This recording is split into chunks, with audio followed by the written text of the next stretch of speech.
Our honorable speakers, colleagues, participants, ladies and gentlemen, a very good day to everyone. I am Nihan Sultan. I will be host for the day.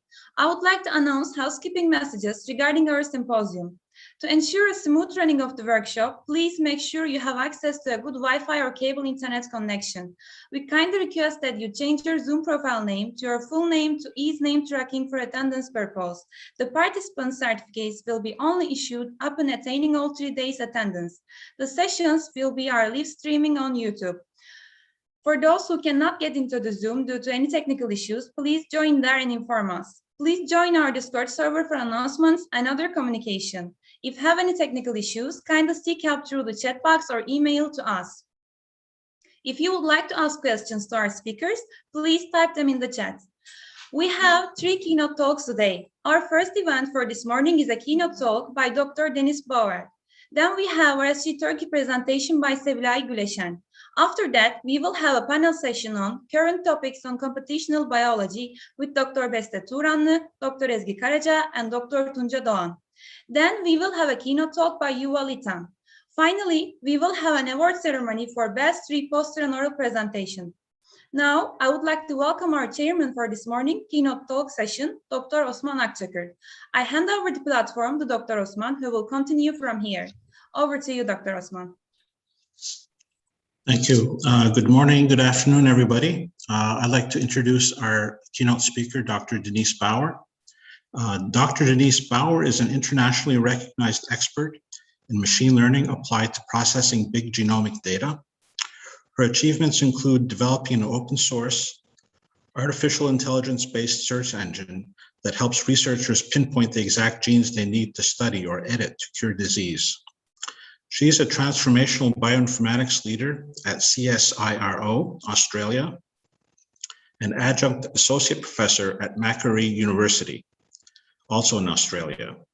At CSIRO, she is involved in Australian and international initiatives to integrate genomics into medical practice. Her achievements have been featured in international press such as Genome Web, ZDNet, Computer World, CIO Magazine, the AWS Jeff Barr blog, and was in Computer Weekly's Top 10 IT Stories of 2017. With that, I'd like to invite Dr. Bauer for her speech. Thank you very much for the warm welcome. It's fantastic to be here with you today, if only virtual. So with that, let me start sharing my screen and then we can get underway. Good. So today's topic, linking in with the rest of the symposium, is back to the fundamentals. So science is transforming. I love the interaction here. Science is transforming in that we are required to produce results faster, and there's ever more data than ever before, which in my mind really means that we need to go back to the fundamentals of producing better algorithms, looking at scalable data structures, and most of all, collaborate more collegially internationally. So therefore, with that, I want to tell you 3 stories. The first one is around efficient algorithms and how we can identify disease genes more effectively. The next one is looking at scalable data structures, and specifically here for genome engineering, but also COVID, looking at the COVID data that scales or is increasing at an ever faster rate. And then lastly, looking at collaborations and how we can do them differently using novel technologies, specifically cloud computing. But before we go there, allow me to introduce the research organization that I'm part of, which is CSIRO, which is Australia's government research agency. At CSIRO, we're really passionate about translating research into products that people can use in their everyday lives. One of the most famous products, of course, is Wi-Fi, which CSIRO invented together with Macquarie University, which is now used in more than 5 billion devices worldwide. More on a health note, the eHealth Research Center, which I'm part of, developed the first clinically validated mobile health app for heart rehabilitation, CardiHab. And then on a lighter note, we developed together with Samri the Total Well-Being Diet, whose recipe books are now on the book bestseller list alongside books like Harry Potter and the Da Vinci Code. So I think from that perspective, we do have a nice balance between products that people need and products that people enjoy. Now, let me start by a statement in that AI is a new electricity. And one of the founders here in Landing AI and Deep Learning, he was saying that I can hardly imagine an industry where AI is not a transformative part of. And I think health and research is going to be one of those areas where AI is really making a difference. But let's put that as a poll out to a question to you. So I figured it would be good to make this a little bit more interactive. So you should see a poll pop up where you can let me know whether you think machine learning and AI is really transformative or whether it's just a buzzword. So I'll give you a little bit of time of answering those. Remember, there's no right and wrong answer. It's just a little bit of fun along the side. Therefore, I will be going quite quickly through those quizzes because it's just a check-in along the way. So it looks like the majority of you say that machine learning or AI is going to be transformative. Well, I tend to agree with you. And especially, I think it will be transformative in genomic research.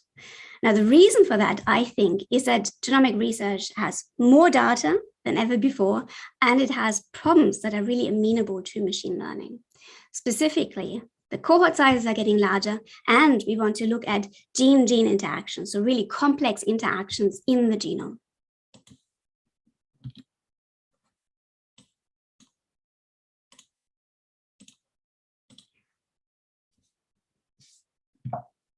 Sorry, problems here, going to the next slide. All right, so, and the reason that machine learning is going to be better done nowadays than I think it was in the past is because we have these new ways of computing data, massive amounts of data. And specifically here, I'm talking about Apache Spark. And allow me to walk you through how I think about Apache Spark by making an analogy to high performance compute. So probably the majority of people in the audience will be familiar with high performance compute, where you have these large clusters of really bespoke and specialized CPUs that have multiple CPUs on an individual node. And you string a lot of those together in high performance compute facilities in order to achieve the compute intensive grunt that you need for traditional compute intensive tasks. The problem with that, though, is that in genomics, it's not a compute intensive task, it's a data intensive task. And therefore, we tend to have problems fitting all of that data into a single node, into the memory of a single node, and having the CPUs associated with a node, which means we typically run into the problem of stringing multiple nodes of those together. And if we do that, we do have to implement a bespoke way of translating or brokering the data exchange between the nodes. And this is exactly where Apache Spark comes in. In my mind, it's basically dissolving the boundaries between nodes and uses the commodity hardware and their CPUs in a native standardized way, so we can use all the CPUs in a distributed cluster more seamlessly. And to me, this is more amenable to data intensive tasks like genomics. So here we developed Variance Spark, which is a machine learning method using these distributed ideas behind it. And this is why I bring this up in terms of better algorithms. So we're using Variance Spark, which is basically a random forest, but we implemented it differently. Typically, you scale out random forests by scaling up or by doing the parallelization of the nodes or by distributing or partitioning the data horizontally. But again, in genomics, this horizontal partitioning is not really fitting into the node structure. And even with distributed computing like Spark, that's a problem. So what we've done is we partitioned the data vertically, and therefore we can use more of these nodes in a distributed way in order to calculate in a parallelized way those random forest trees. And what we showed is that with traditional dataset sizes, we are 3.6 times faster, but the key is that it can scale up to future dataset sizes of 1 trillion data points, and it can compute that in 15 hours rather than 100,000 years, what the other tools would use. And again, coming back to different algorithms to cater for different problems, like these newer problems that have different properties. Also, we're using the cloud in order to do this. Specifically, we're using a MapReduce cluster, which is a managed Spark instance in the cloud, which is shown here in the middle. And then that can link up to individual buckets where the data is located in the cloud. And this is then natively scalable to large data volumes that future studies might have. But coming back to the task at hand, what is Variance Spark doing and how does it find disease genes? So traditionally, when we find disease genes, we have each line here is a genome, and then each box represents a mutation in the genome of individual people, of cases and controls. And then in the Mendelian case, we're looking at each location independently and identifying the ones that are enriched, where the mutations are enriched in cases versus controls. But with a lot of complex diseases that are multigenic, where individual locations in the genome contribute to it, and not in an additive way, but in a more complex way, this individual looking at this breaks down. So specifically, you might have gene A, B, and C, or SNP A, B, and C, and then together they have a certain additive effect. But in specific diseases, there might be a complex interactions between them, which have even a higher association power. So even though A, B, and C independently or A, B, and C additively might not drive the disease, the complex interaction between them might. And therefore, in the traditional way, we would have kicked them out because they never reached genome-wide significance. Whereas looking at the genome with a machine learning approach that takes all those locations simultaneously into account, we can find those complex interactions that only together drive the disease, but individually have no effect. Therefore, applying this new way of thinking to genomic data, we first applied it to motor neuron disease. And here we looked at 15,000 case controls in order to identify the disease genes and the locations that together drive the disease. Now we found some new associations which together with other regions in the genome might drive the disease, and that obviously needs to be confirmed with more biological results in the future. But it shows that there's a new way of really looking at this, at the genome together and simultaneously in order to find these small effect sizes that together might drive the disease.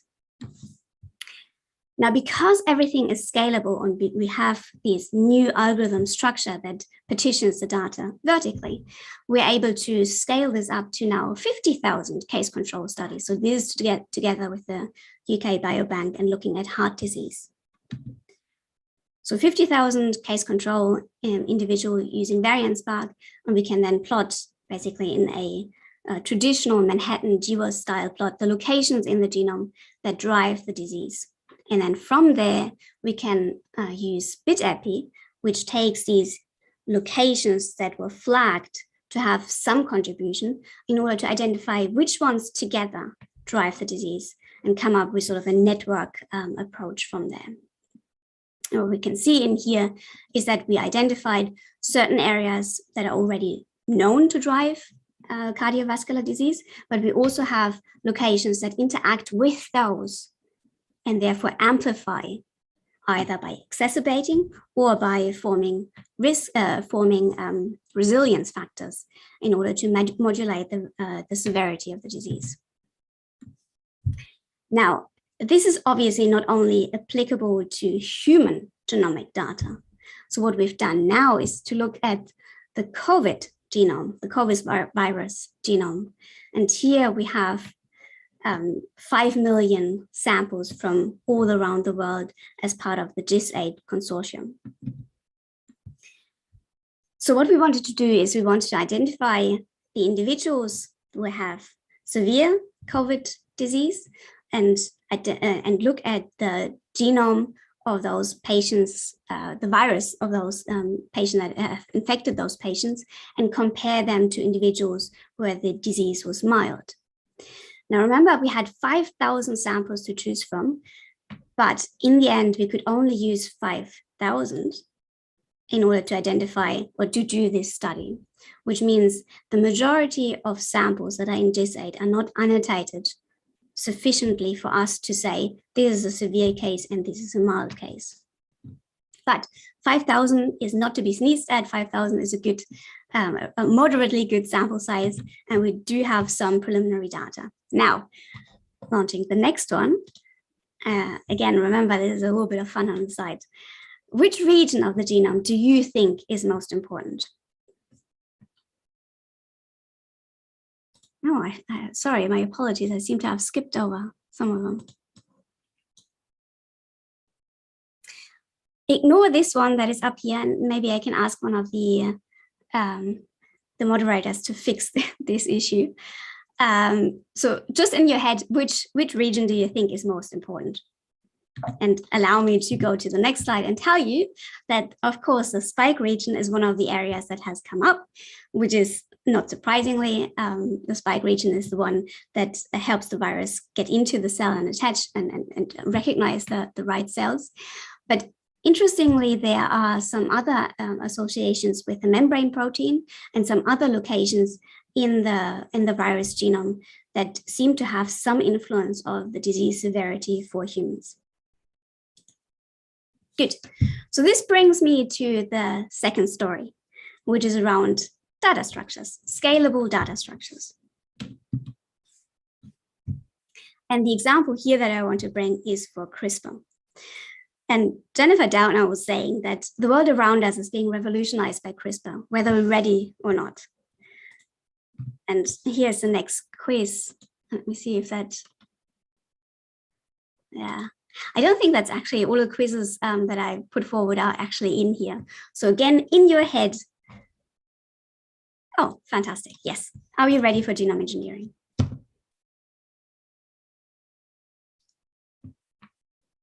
So seeing if you can click on the poll already. I might let that poll run in the background, see if it's running or not. And in your head, again, answer this question, because again, there is no right and wrong answer. Now, where we are using CRISPR genome engineering for is for treating childhood diseases, specifically a specific liver disease. So this is together with the Children's Medical Research Institute here in Sydney, and there is a condition where a single mutation in the genome causes a severe liver disease that is currently not treatable. Well, the treatment for it is a liver transplant. So in newborn babies, having a liver transplant is obviously not the ideal outcome or not even a good treatment. Therefore, having an alternative, which is here done over CRISPR engineering, where the molecular machinery CRISPR is put into an envelope, and that envelope is only delivered to liver cells. And in there is only going to that specific location where the mutation, the misspelling is located in order to correct that. Now, obviously, this is still in clinical trial. And as you probably know, for the ones that are familiar with clinical trials, it's a long way until this will be in clinical practice, because there's a lot of things that need to be optimized along the way. A lot of those things can be optimized from a bioinformatics perspective. And this is where we are interested in helping out as well. So obviously the first task for things like that are to identify the exact gene that is involved in the disease. Then we need to identify how to target this particular gene, like which CRISPR binding site is the most efficient one in order to target that. Then we need to develop the best capsid in order to deliver that very accurate CRISPR mechanism to the tissue that is affected. From there, the question is, can we generalize so that it's working for or the patients that we want to be treating, rather than the individual that we have the reference genome for example. And then, of course, it's around the safety of the delivery vector. For example, if we're using AAV, that is a virus, do those virus elements integrate into the genome of the patient and cause, for example, cancer later on? So is the cure worse than the actual disease? Now, focusing on finding the optimal target site in the genome, the way I think about it is sort of like a sand on the beach. You want to find the right grain of sand on the beach that has the right shape, size, and color for the genome engineering mechanism to interact with it. But also it needs to be unique enough so that it doesn't go accidentally to other locations, like off targets, and accidentally destroys other genes.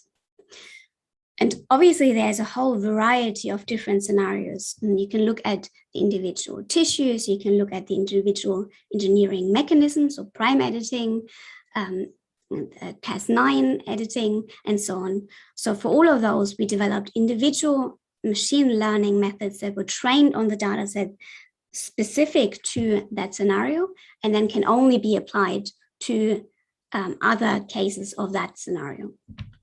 So therefore, we developed a whole suite of tools in the GTScan app suite that can do that. Now, remember, this section is about efficient and scalable data structures. So what we were doing here is using serverless applications in order to do that. And we were the first to develop a serverless application that demonstrated that it can be used for complex tasks like research or finding the genome engineering technology. So the way I think about serverless, again, allow me to walk you through with analogies here, is that we're all familiar with desktop compute. So on a desktop compute, you're completely flexible, you can install whatever you want, and it's very cost effective. It's like owning your own car. But it's not very scalable, and it does have a certain overhead to it. Like owning your own car, for example, you only have that one car, and if you have a larger load, you're stuck with that car. Similarly, you have to bring that car to the service, which costs time and money, which you ideally want to outsource. Outsourcing and making it more scalable could be done with a chauffeur. That chauffeur would take the car to the dealership and have it serviced, and that person can go away and come back with a bigger car if you need more load. And the analogy in the cloud space is sort of auto-scaling groups that can scale up and down with the workload. And because it's in the cloud, someone else is looking after the compute infrastructure. But like a chauffeur, auto-scaling groups can be very expensive because they're scaling up slowly and they're not instantaneously going away. And this is exactly where serverless comes in, where really the focus is on agility. So again, you have the flexibility. You do have no overhead because it's in the cloud. It is scalable, but it's also cost effective. And my analogy for that is a ride sharing app where you can request a certain car at a certain point in time, the right kind of car at a certain point in time. And when you don't need it, it goes away instantaneous. And that exactly is how I think about serverless. Good. So with that capability of and the other interesting thing with serverless is that it's highly modular. So you can have one module that is geared for a certain genome editing mechanism and another one for another. Therefore, in my head, in the future, there will be sort of a navigation system where you can say, I want to edit this particular gene with this particular mutation or change in the end, in a particular tissue with a particular outcome and so on. So define all the parameters of it. And then a machine learning method, for example, goes in and identifies exactly the right approach, the right reagents, and the right condition in order to do that.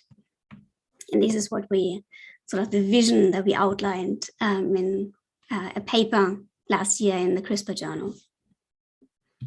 And again, I think for that, really having scalable data structures is absolutely key. Also key is it in the human space.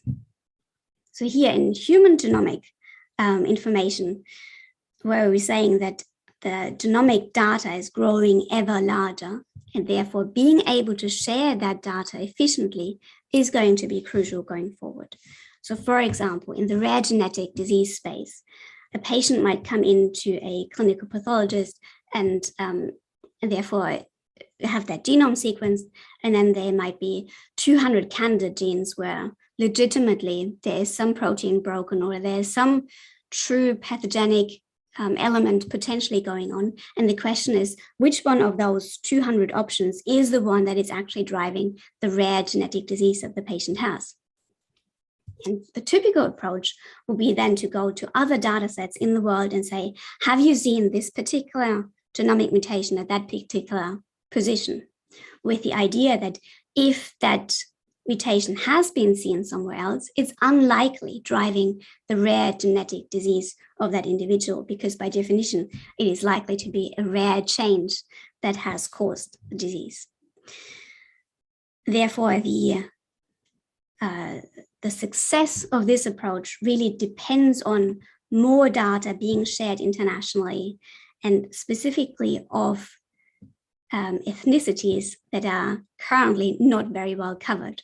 So Caucasians, of course, are very well covered, but there is a whole suite of other areas and other ethnicities that are not covered. And therefore, this whole approach of asking, have you seen this mutation? Is that mutation rare or is it actually common? Would break down for those populations. So what we developed is a more scalable approach, a cheaper approach called Serverless Beacon. So again, it's based on the original Beacon protocol, but using scalable data structures, namely cloud and serverless, in order to do that. Now, I'm not going to go through the actual architecture. Suffice to say that there's multiple Lambda functions, which is basically the compute grunt of serverless, that make this whole thing scalable.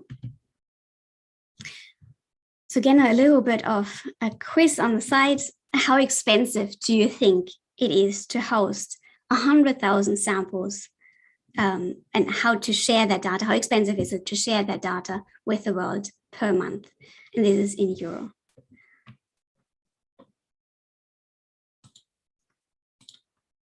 Can we find that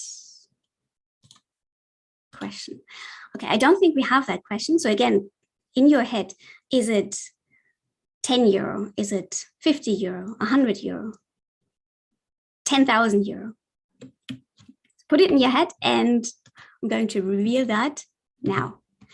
So traditionally, doing this, sharing that kind of data will cost you around about 4,000 euro a month.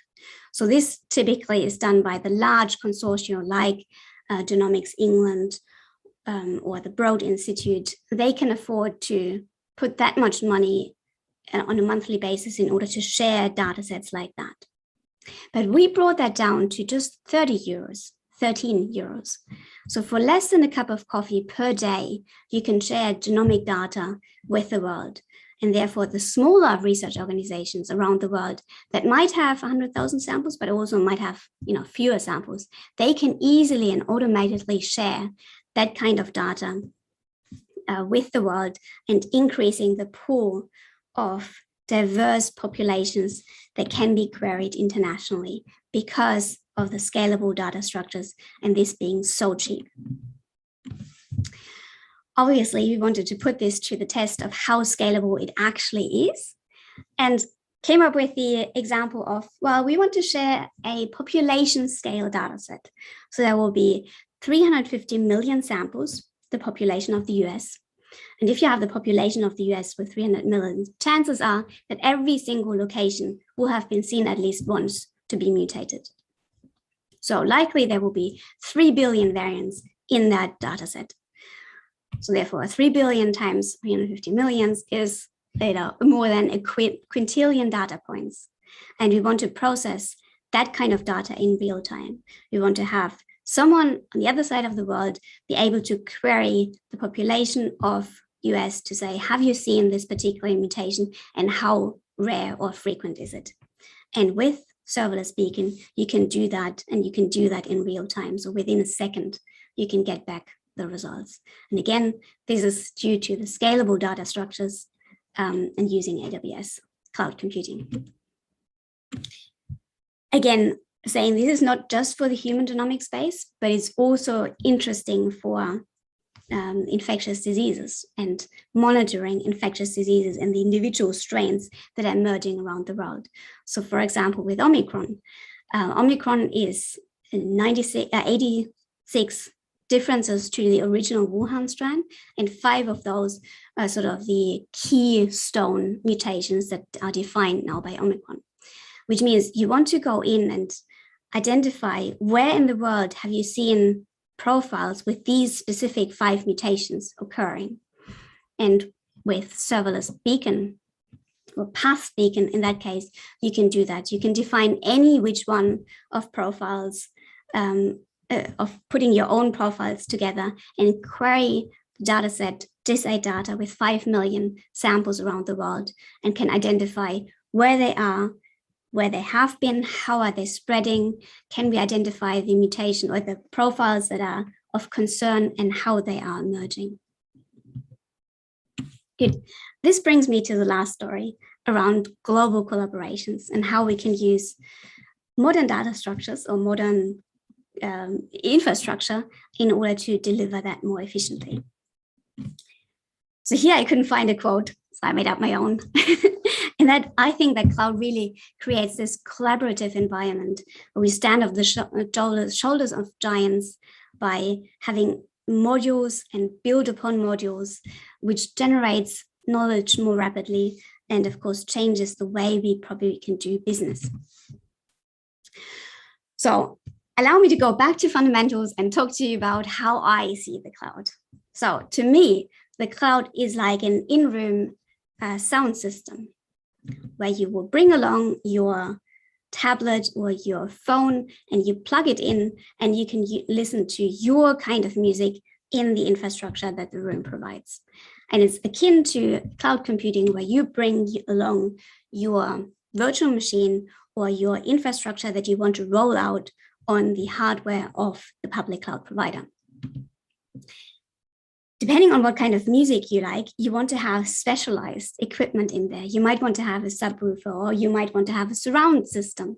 And it's the same with the cloud system, with the cloud setup, that you can have scalable systems, so more compute, but also specialized computes. So for example, GPUs or more, or nowadays quantum computing. And all of this, you can have access to instantaneously, and you don't have to have a huge investment in the actual infrastructure yourself. And obviously we're predominantly working with AWS, but Azure and Google Cloud providers have the same concept. So again, a little quiz. Are you using public cloud computing?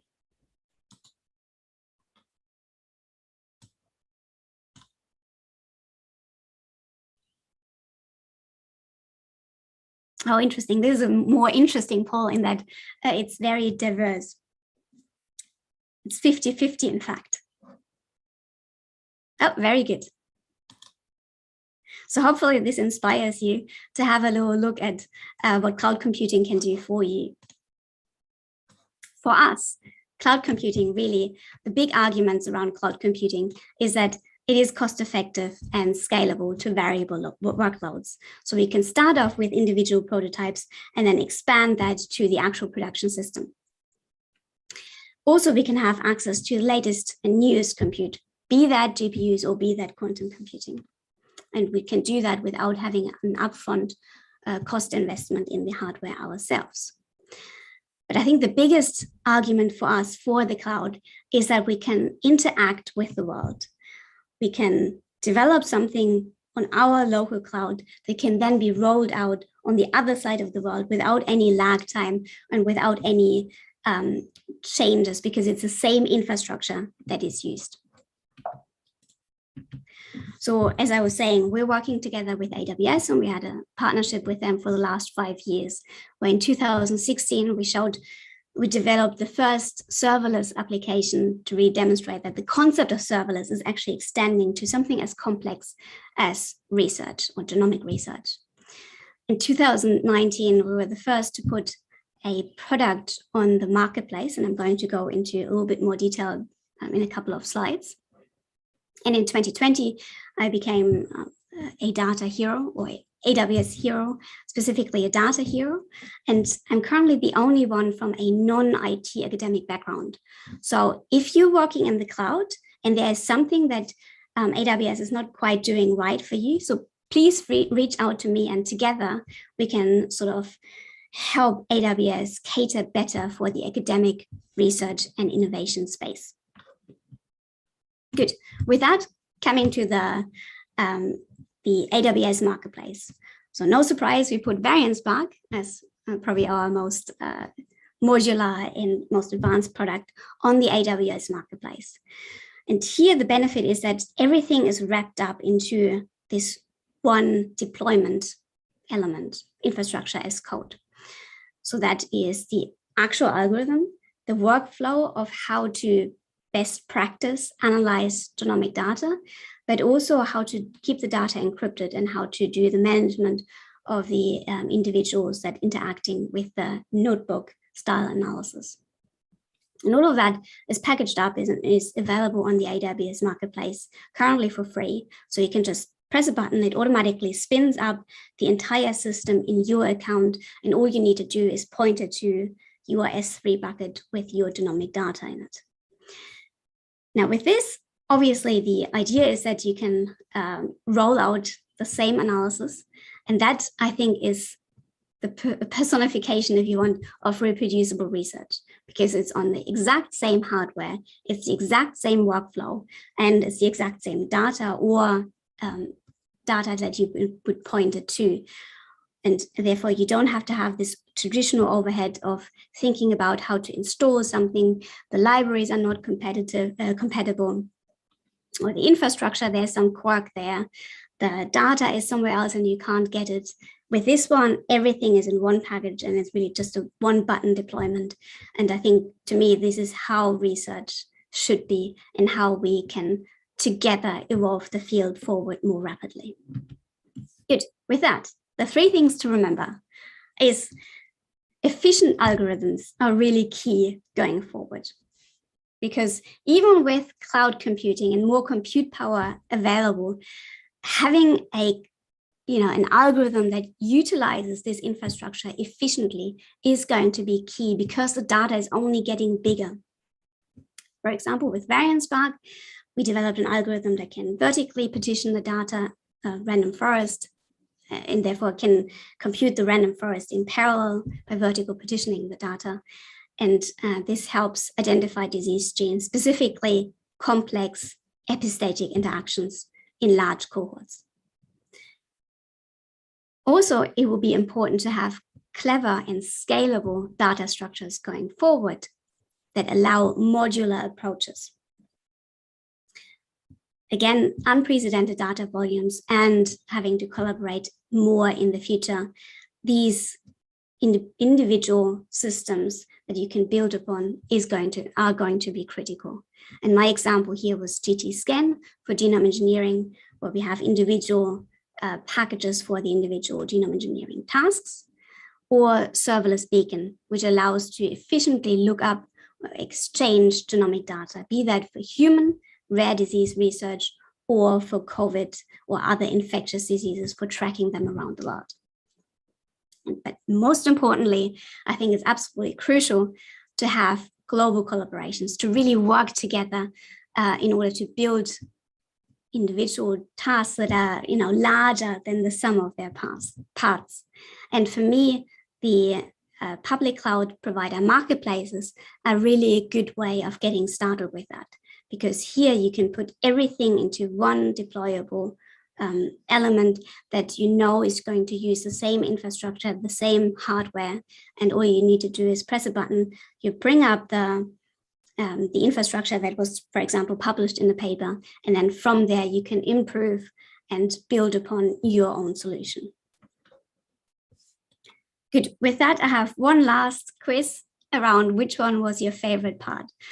Was it the algorithms? Was it the scalable data structures, or the idea of needing to work together more? With that, thank you very much for listening. And I think we do have some time for questions.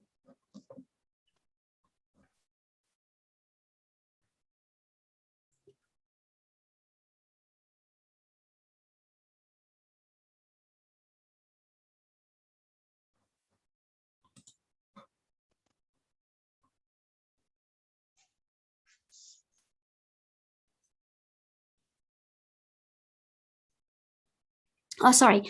You probably want me to read out the first question. The first question is from Tuk. Sorry if I pronounce your name wrong.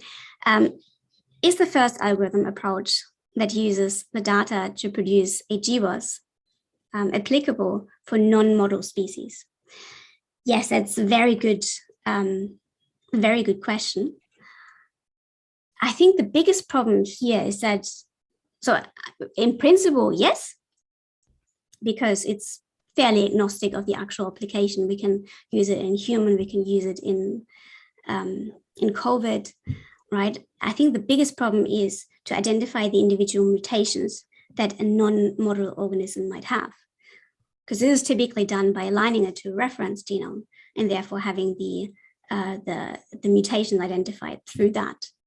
But say, for example, if you have a SNP array where you have already individual locations and you have that with your data, then you do get the outcome directly, and therefore the organism itself does not have to be as characterized.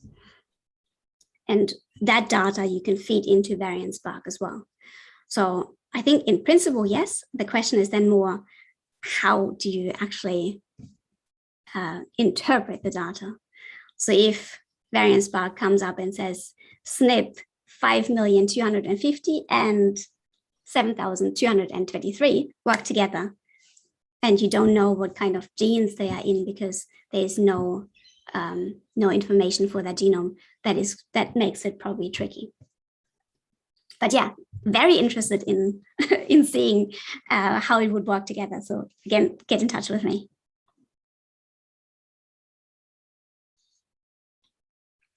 Any other questions? You may vocally or in written form ask them.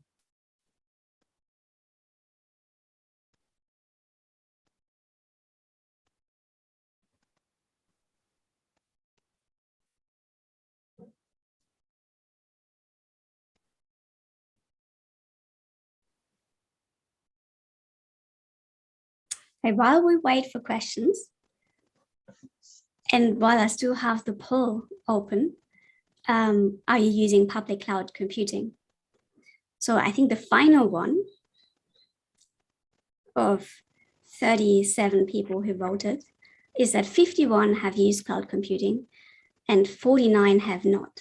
I think that's a quite interesting result, in that probably only last year, it probably would have been much lower in terms of how many people have used cloud computing. So I think there's definitely a trend in recognizing that there is this large volume of compute power that we can just easily use. But also, I think there is a realization that to some extent, sovereign capability and sovereign high performance compute facility do have their value as well. At least, that's what I'm realizing more and more, in that there is this beauty of working together globally through the public cloud providers. But at the same time, we do need to have the capability of doing our analysis in situations like COVID, where, for example, the world is shutting down and suddenly you are on your own. And especially here in Australia, we were very much on our own. And therefore, I think hybrid is going to be where the future is leading, in that you outsource some elements to the cheap, easy scale, global collaboration, but you do retain some sort of core capability within your own realm, so you can compute here and share the data and share the results internationally. Dr. Bauer, I think we have a couple of more questions. The next one is, do you think cloud computing is safe for storage? Yes, again, very good question. So there are two elements to that. Technically, it's probably the best storage you can think of in terms of keeping the data safe. Right? I think it has a to the power of, no, it have 9 zeros in terms of the dropout rate. So 0. And then I think there are 9 zeros for the dropout rate. So it's very secure because it's replicated in multiple regions. And even the regions have their own independent data centers. So if one data center gets hit by a meteorite, the other ones are still up and running. Plus, you have this whole team of experts that have nothing better to do than think about how to keep the data safe there. In saying that, obviously, there's an element to it that if you put it in the cloud, there's some considerations around how to keep it safe, where before it was security through obscurity because it was on some hard drive somewhere. Now you have to put active security in that place in order to encrypt the data, keep it safe, so it doesn't become a honey trap where people can hack your account. But again, because there are these large groups in the public cloud providers that have nothing better to do than making that approach easy, it is now just a press of a button to keep your data secure and safe, in saying that it needs to be encrypted at rest, it needs to be encrypted at transit, and the keys are located somewhere else so that these two things are truly separate. So therefore, even if your account gets hacked, your data cannot be read out because they're encrypted. So there are now these really best practices around it that are easy to follow and easy to implement to keep the data safe on an international standard. Okay. Usman, could yes. I ask a question? Of course. Hi, Denise, how are you? Hi, good to have you. And again, as usual, excellent talk. And I did speak to you sometime back in 2019 about collaborating, and I hope this revives that conversation. And I look forward to approaching you soon to see how we can take that forward. My question is with regards to cloud, because we just recently set up our own server here, nothing fancy, but at least something to get started. The concern with cloud is the hidden cost. Of course, one aspect is sending the data. If the provider is not within your country, then if you have a lot of data, then you've got to ship the hard disk to them. They'll probably upload it for you. So that's one, the time it takes to do that. Secondly, when you want to download, I think the cost of downloading the data eventually is much higher. And then thirdly, yeah,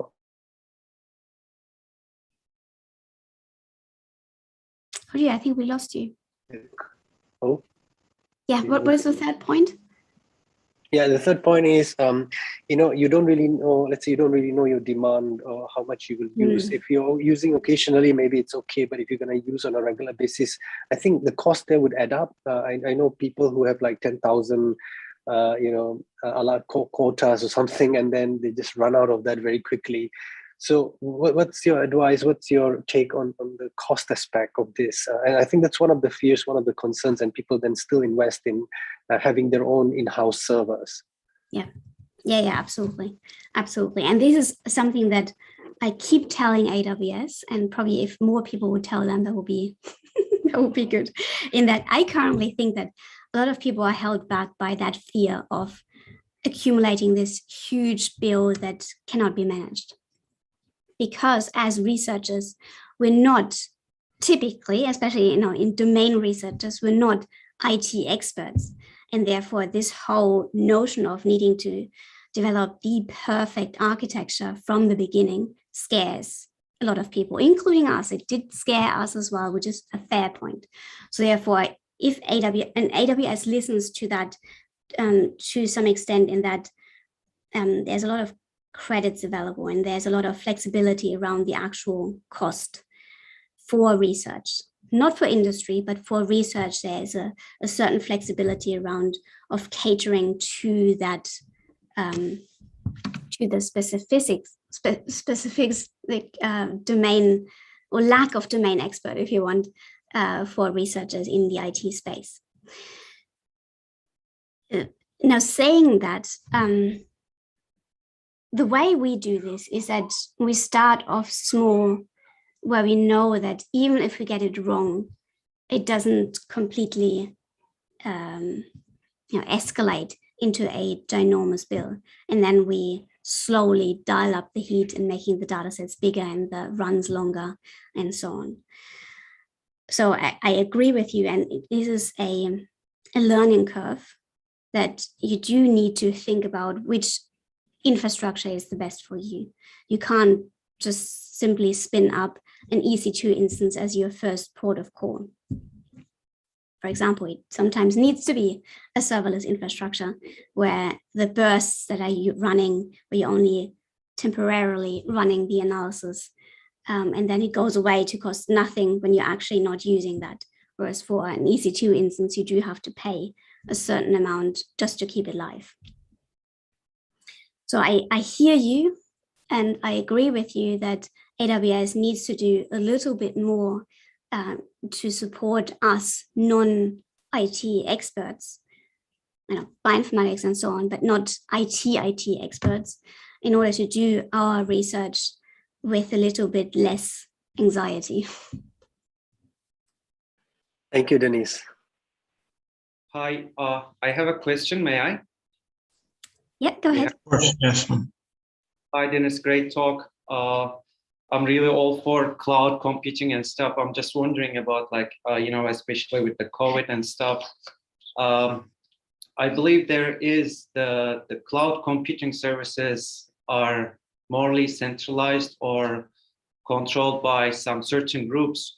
And I'm wondering if there is any work against towards the decentralization of this cloud computing in the whole world, especially with this COVID stuff happening. I'm just curious if there's any work towards that. Great question. I'm a firm believer in decentralization and federated data, decentralized identity and so on. So I'm definitely in that camp. The problem I think here is that economy of scale only works when you have a collection of experts that can bring in the economy of scale, right? That create large data centers, know how to do that, and then just replicate that around the world. So I think the cost saving that we're currently seeing, we can only ever achieve if there's one corporation or a set of corporations centralizing that around the world, unfortunately. Therefore, I think multi-cloud is absolutely crucial in order to curb that, that a tiny bit more. Now, I do know that the idea of the open cloud is something that was attempted 2 or 3 years, that's sort of my knowledge stand, 2 or 3 years ago, where sort of the idea was that all the high performance compute facilities around the world contribute their data or sign up their resources in a open cloud distributed capability.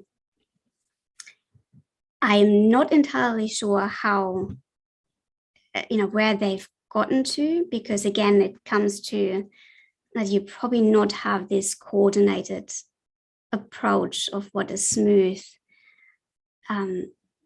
operation would deliver.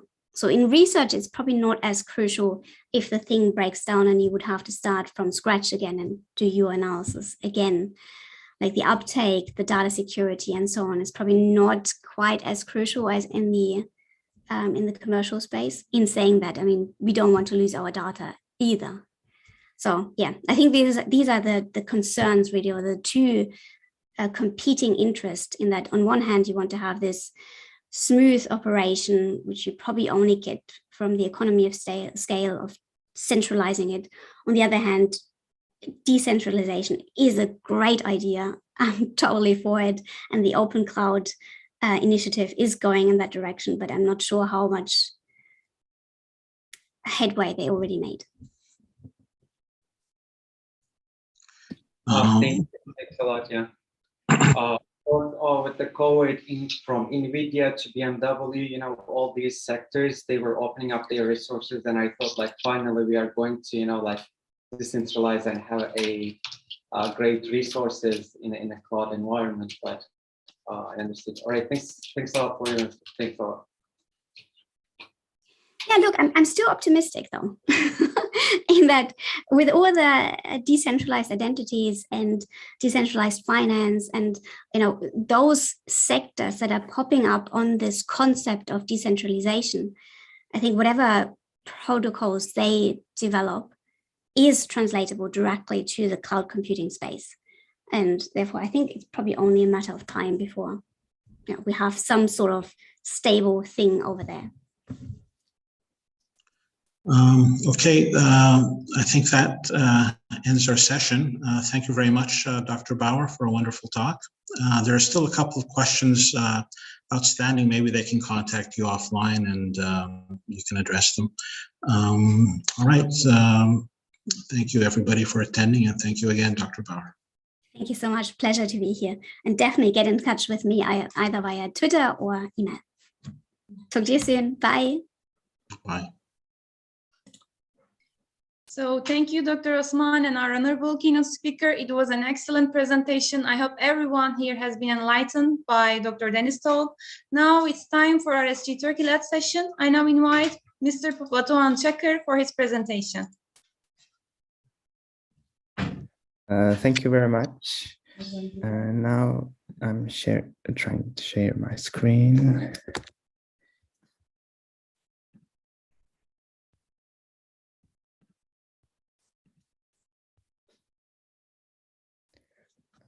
Can you see my screen?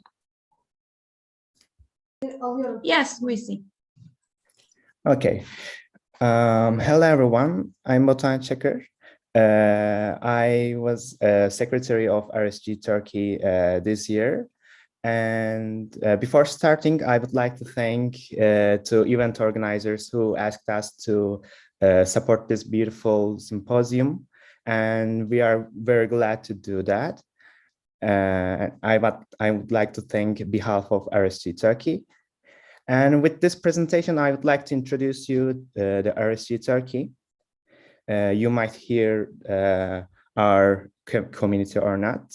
I would like you to be familiarized with RSG Turkey. So what is RSG Turkey exactly? Actually, we have a longer name, ISCB-SC RSG Turkey. We are a student group under International Society for Computational Biology. This society is based on the USA, and this society has ISCB Student Council, which has a bunch of regional student groups in different countries. And RSG Turkey is one of these groups. And our group was founded in 2011, and this year we celebrate our 10th year, and we are very happy about that. And this group was initiated in 2011 by some assistant professors, and since 2011 we have some in previous we had some leaders, as you can see here. And as RSG Turkey, we organized many events. For example, in previous years we were organizing face-to-face symposiums. This photo is from our last face-to-face symposium in 2019 in Izmir Biomedicine and Genome Center. After this event, we needed to organize our events online because of the COVID. And we also organize webinars. Until now, we have organized more than 50 webinars. We had more than 1,000 attendees from 40 countries. And we have more than 300 members on our Bioinformatics channel, which was founded by the founders of RSG Turkey. We use our Big Marker platform to organize our webinars. We have a Bioinformatics channel under this platform. And We also translate the English webinars into Turkish to make them more available to other people. We organize different kinds of webinars, like webinar series specifically on population genetics, and we also organize student webinars. Yeah, as I said, our webinars are being translated in Turkish. And in our website, we have a section called resources, and we collect some useful resources about computational biology. We try to keep updated this resources page, and it's an open source page. And besides of that, we have some blog posts shared by our active members about many different topics. And also we are open to anyone who wants to share their contents on our website. And we are also organizing workshops. This workshop, Occupy, was in 2019 to teach Python. And also each year with our symposiums, we also have workshop sessions. In previous years, we had sessions to introduce R, also machine learning with R, and data visualization by using ggplot. And we also organize some separate workshops separate from the symposium, like this one.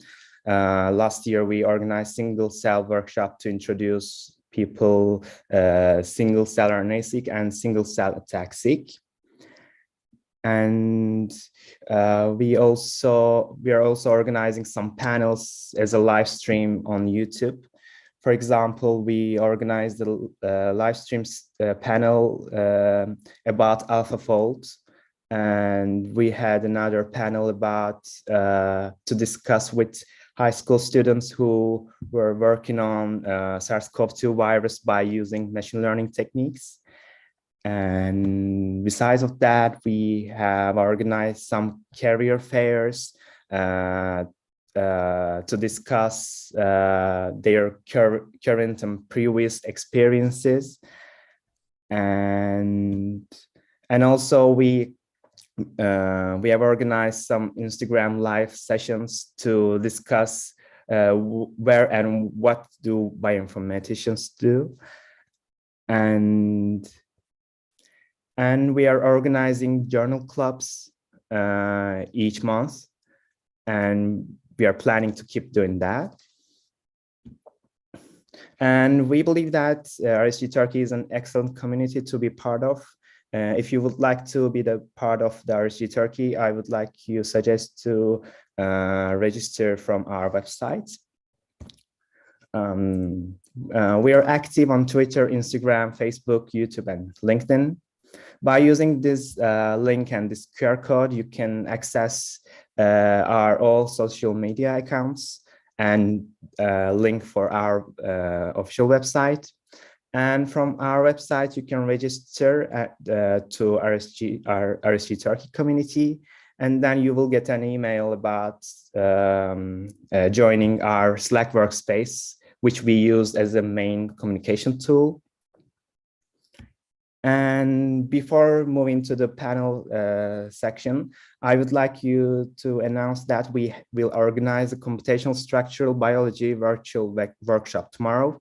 If you're interested, I'd like to suggest you to register from our website. And as I said in the previous slides, we keep organizing our journal clubs.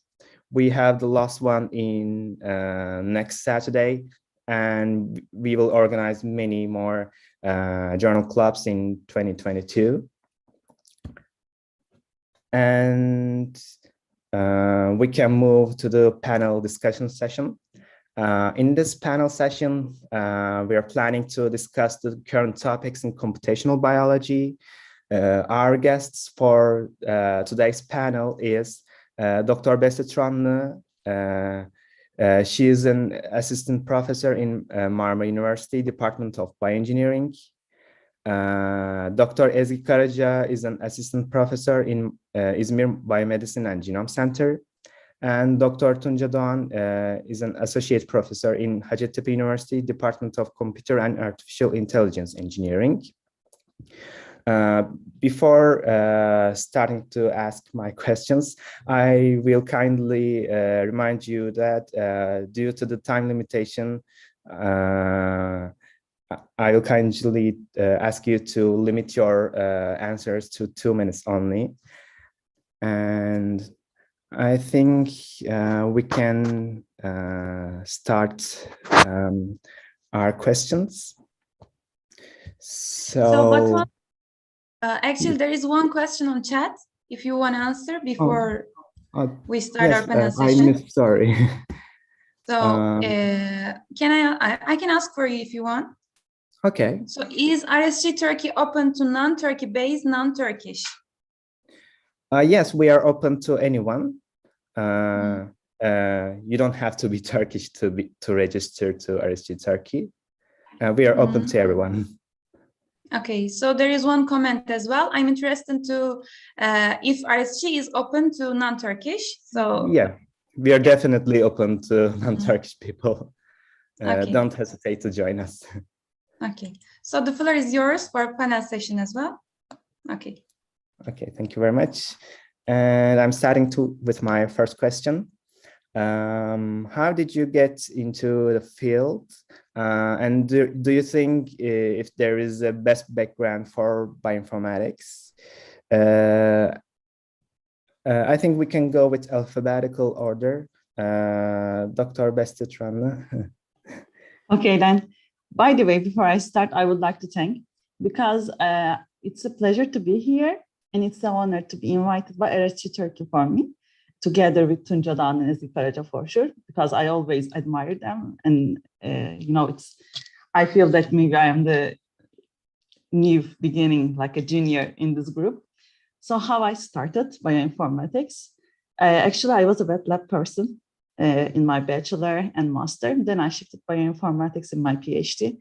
So I always wanted to work on medical biotechnology, but I didn't decide the tool exactly. Then I decided to choose my supervisor.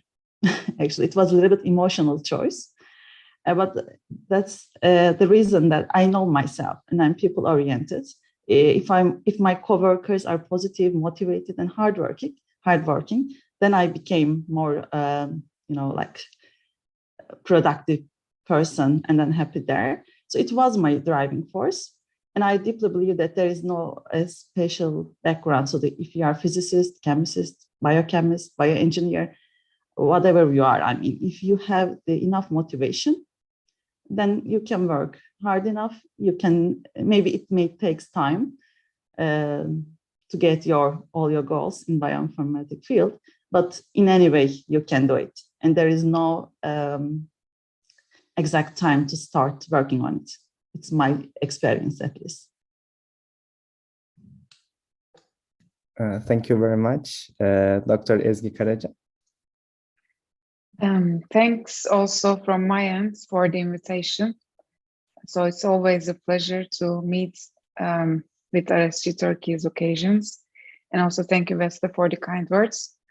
So I actually agree with Beste as well. I don't think that there is an optimal starting point to enter bioinformatics.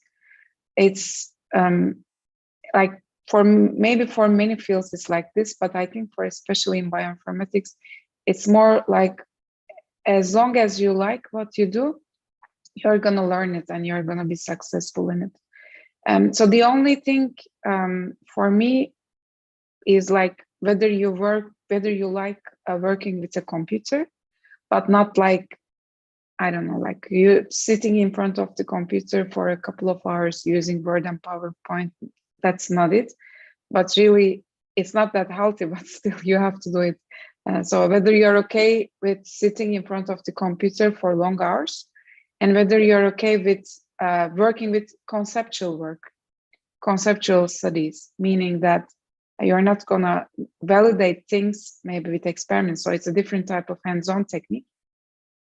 But it could be also the best choice for you if you like this type of work. For example, for me, that was it. By training, that was already a long time back, but I graduated from chemical engineering department. So I can confidently say that any engineering department is suitable to enter bioinformatics field, because this is what you learn in engineering. You learn to conceptualize things in theory and also in practice. And besides this, I think, as I said, like whether you kind of feel familiar with this concept, with working with computers, etc., that should be a sort of criteria to decide whether to enter this field or not.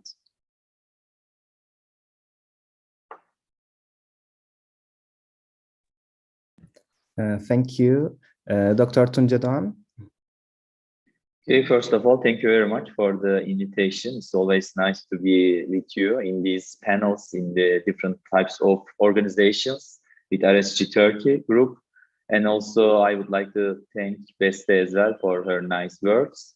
So speaking about when to enter this field, in my experience, I was a student in engineering, actually, engineering faculty.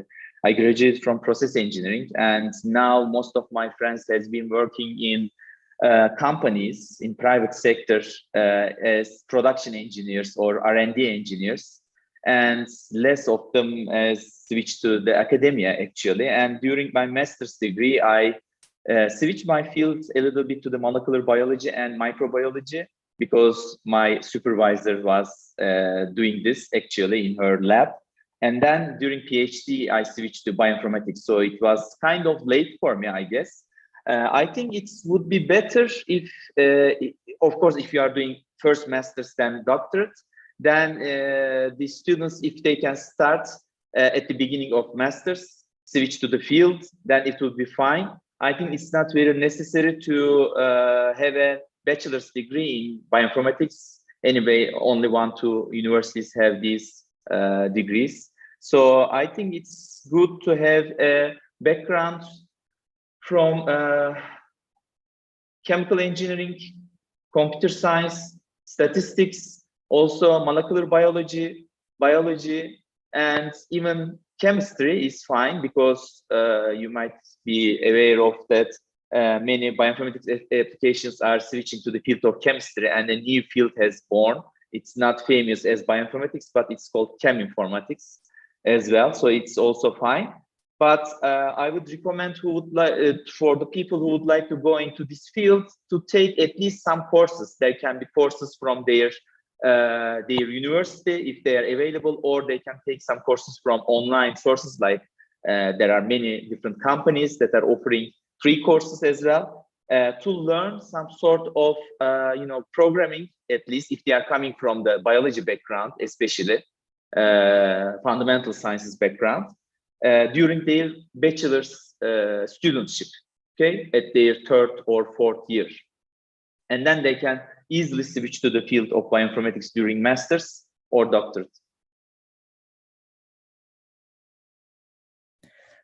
Thank you very much. Now I would like to move to the second question.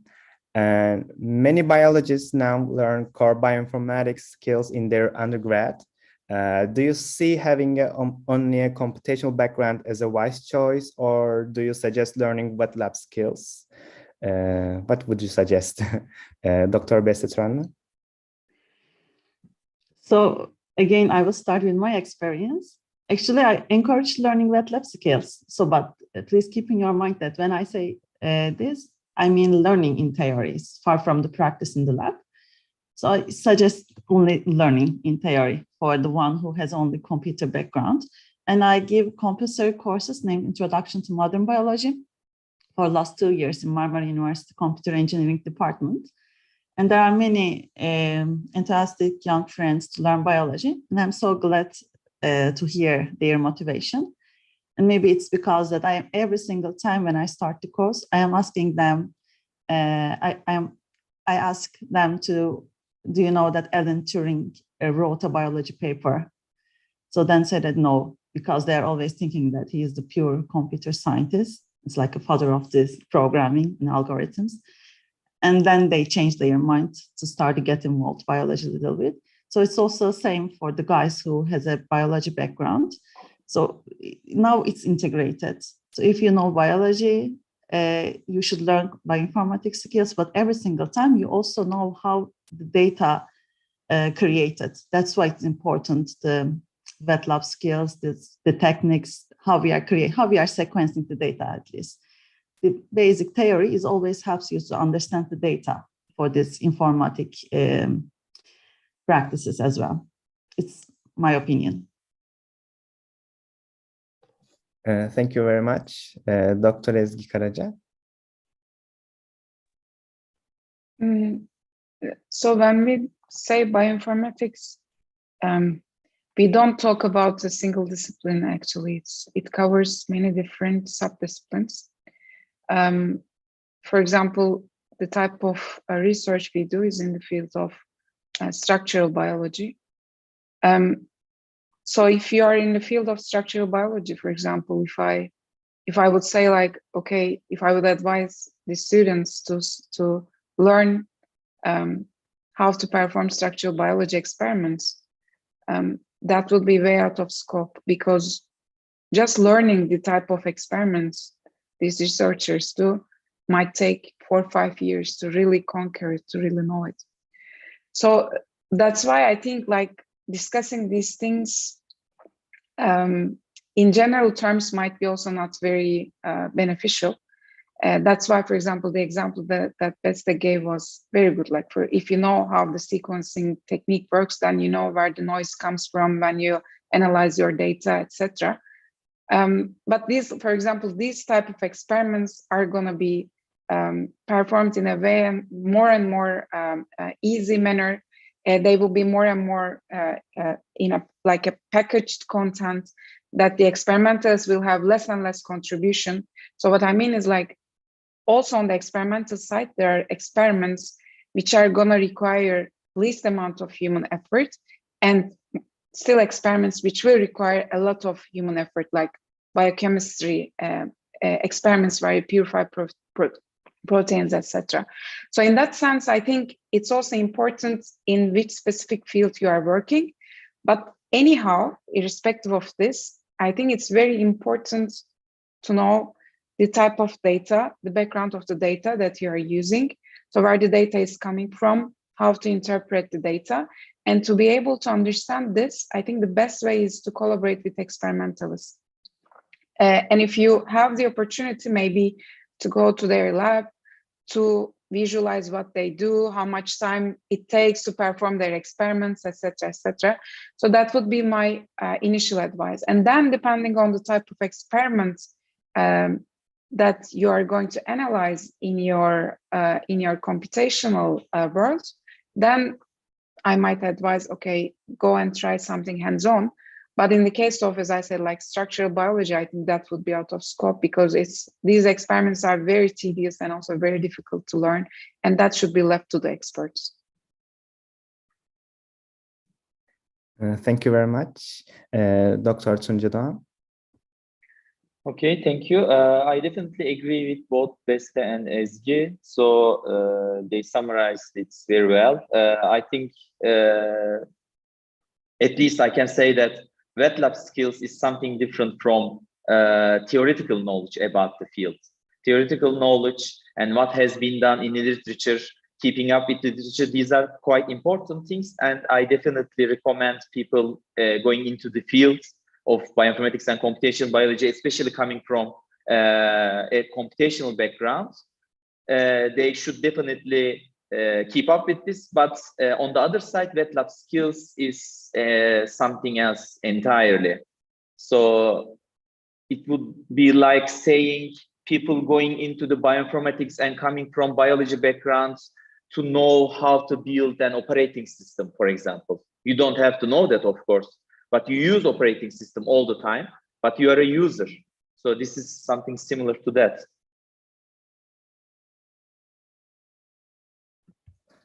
Thank you very much.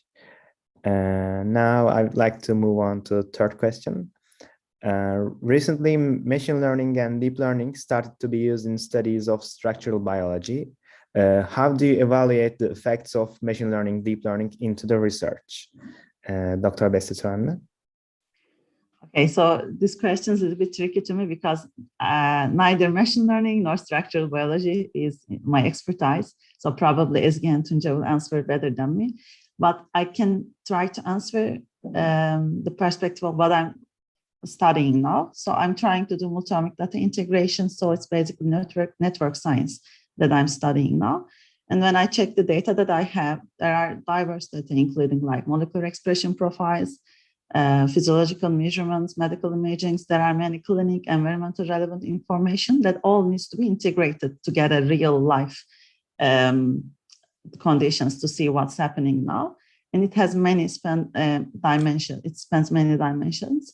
So to cover all these topics by a conventional, this computational approach, it's not so, it's not easy to do that. That's why artificial intelligence, machine learning, deep learning techniques will help us in the future. So I can say that it's encouraging for us to learn artificial intelligence algorithms as well to manipulate and integrate all the data. At least I can say it from my perspective, what I'm trying to do. So for the structural biology, now I cannot imagine what's going to happen in the future, actually. Thank you. Dr. Ezgi Karaca. So I think, yeah, indeed, we are going through a very exciting time. Some things are going to get obsolete in a very short amount of time, thanks to the advancements in AI, in computational structural biology. So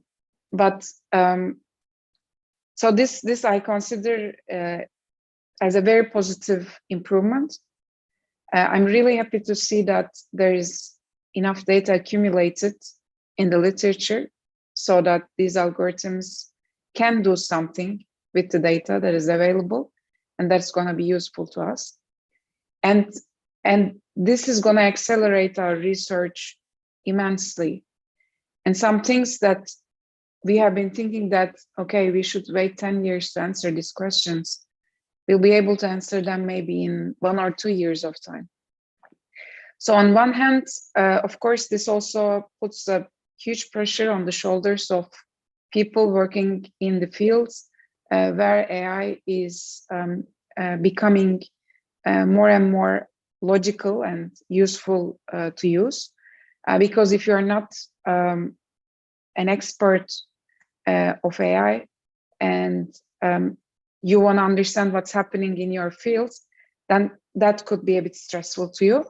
But on the other hand, I think this also creates a pressure to start a different collaborating atmosphere. So for many years, and this is how it should have been, we collaborated with experimentalists. But now the computational people will start collaborating among each other. I'm not saying that this wasn't happening, but I think it's going to happen more and more frequently. So the computational people will gather bigger teams to address more challenging biological problems, and I think that's going to be fun. And this is what hopefully we will be achieving also together with Tunca. Thank you very much. And Dr. Tunca Doğan, how do you evaluate the effects of machine learning, deep learning into the research? Yeah, okay, thank you. I agree with Beste and Ezgi again, and I should add that so this has been the applications of machine learning and deep learning has been associated with structural biology, mostly because media picked up the success of DeepMind due to the production, their development of AlphaFold. But before that, machine learning has been in use both in structural biology and other fields that is related to computational biology and bioinformatics for many years. So you can, if you take a look at the literature, you can find some papers in the late 1990s talking about an application of at least not deep learning, but classical sorts of algorithms, shallow algorithms for solving problems related to biology. Okay. But since media is interested only in these kind of huge achievements, and also in terms of artificial intelligence, which is a quite popular topic, and DeepMind is producing this, they only pick this up and show it to the people. And if you are not an expert, of course, only thing that you would know is that deep learning has been in use for structural biology by DeepMind. But we've been working on these topics many years before. In terms of specifically for deep learning, it started in like 2015 and so on. There are many studies, projects, papers that came out of this kind of work. So it's not only structural biology, but in many other fields. But of course, in structural biology, there has been huge achievements as well.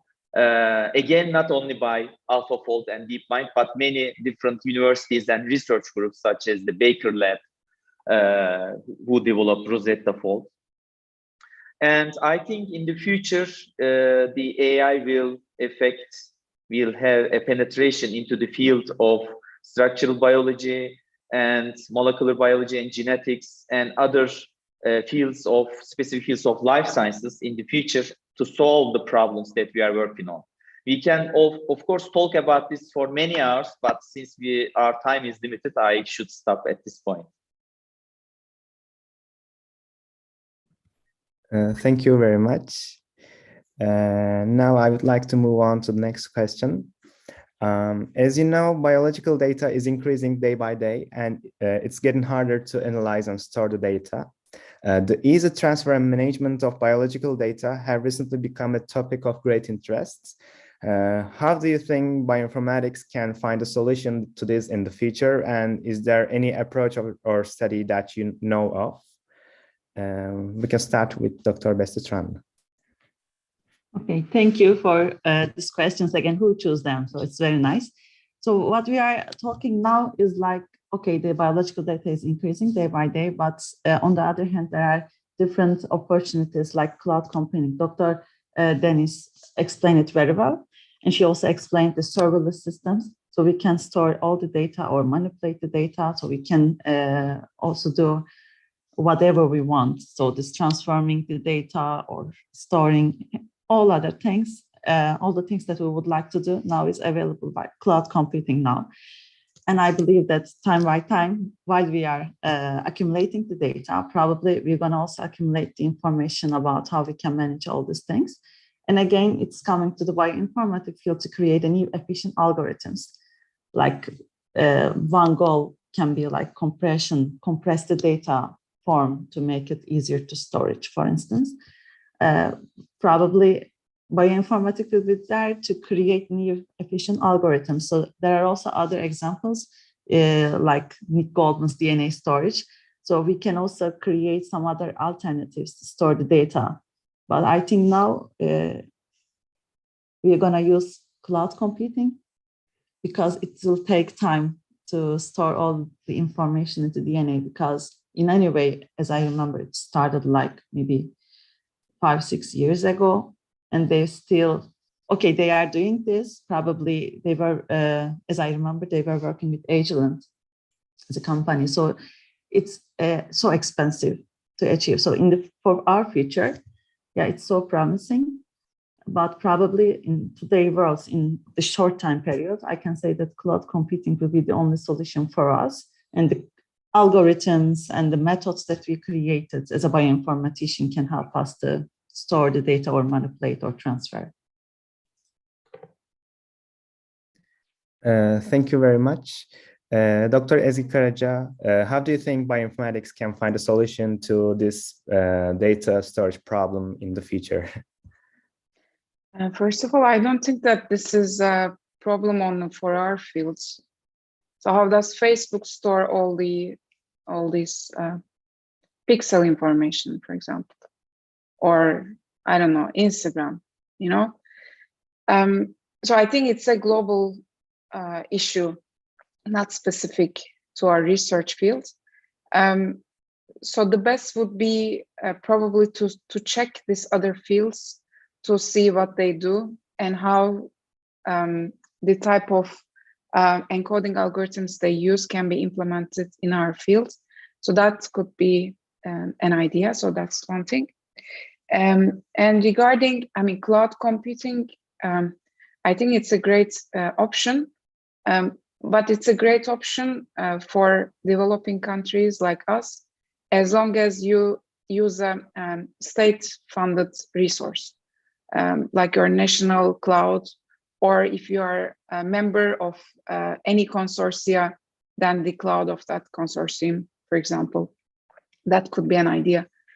Because if you want to use Amazon Cloud or any, doesn't matter, the name doesn't matter, so any kind of private cloud service, you are basically bound to their pricing, and that's usually very expensive for many countries.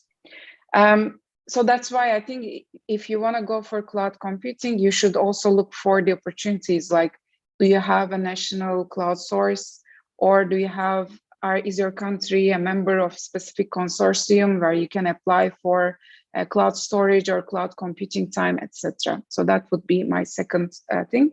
And second point for regarding this point. And as third, I think we should more and more start to be aware of the fact that whatever data we produce, we generate, we use, we process, this is going to cost electricity, and that will have some environmental impact. So that's something that's not being very heavily discussed nowadays, but I think it's going to be the case in a very soon time. So whatever we store in our Google Drive, or whatever intermediary or local mean that we use, I think we should be very mindful about the data that we store and that we use, because, as I said, any storage or any processing that might not be that environmental friendly. So what we do is not for free, although people think that it's for free, but it has a cost on the environment as well. So that's the third thing. So combining all together, I'm not sure whether we are the right experts to be able to find the solution to this. Probably we should consult computer science people about this. But in the end, the best thing would be just to check the other disciplines or other markets to see how they're dealing with this issue, and maybe try to find a solution for our own field as well. Thank you very much.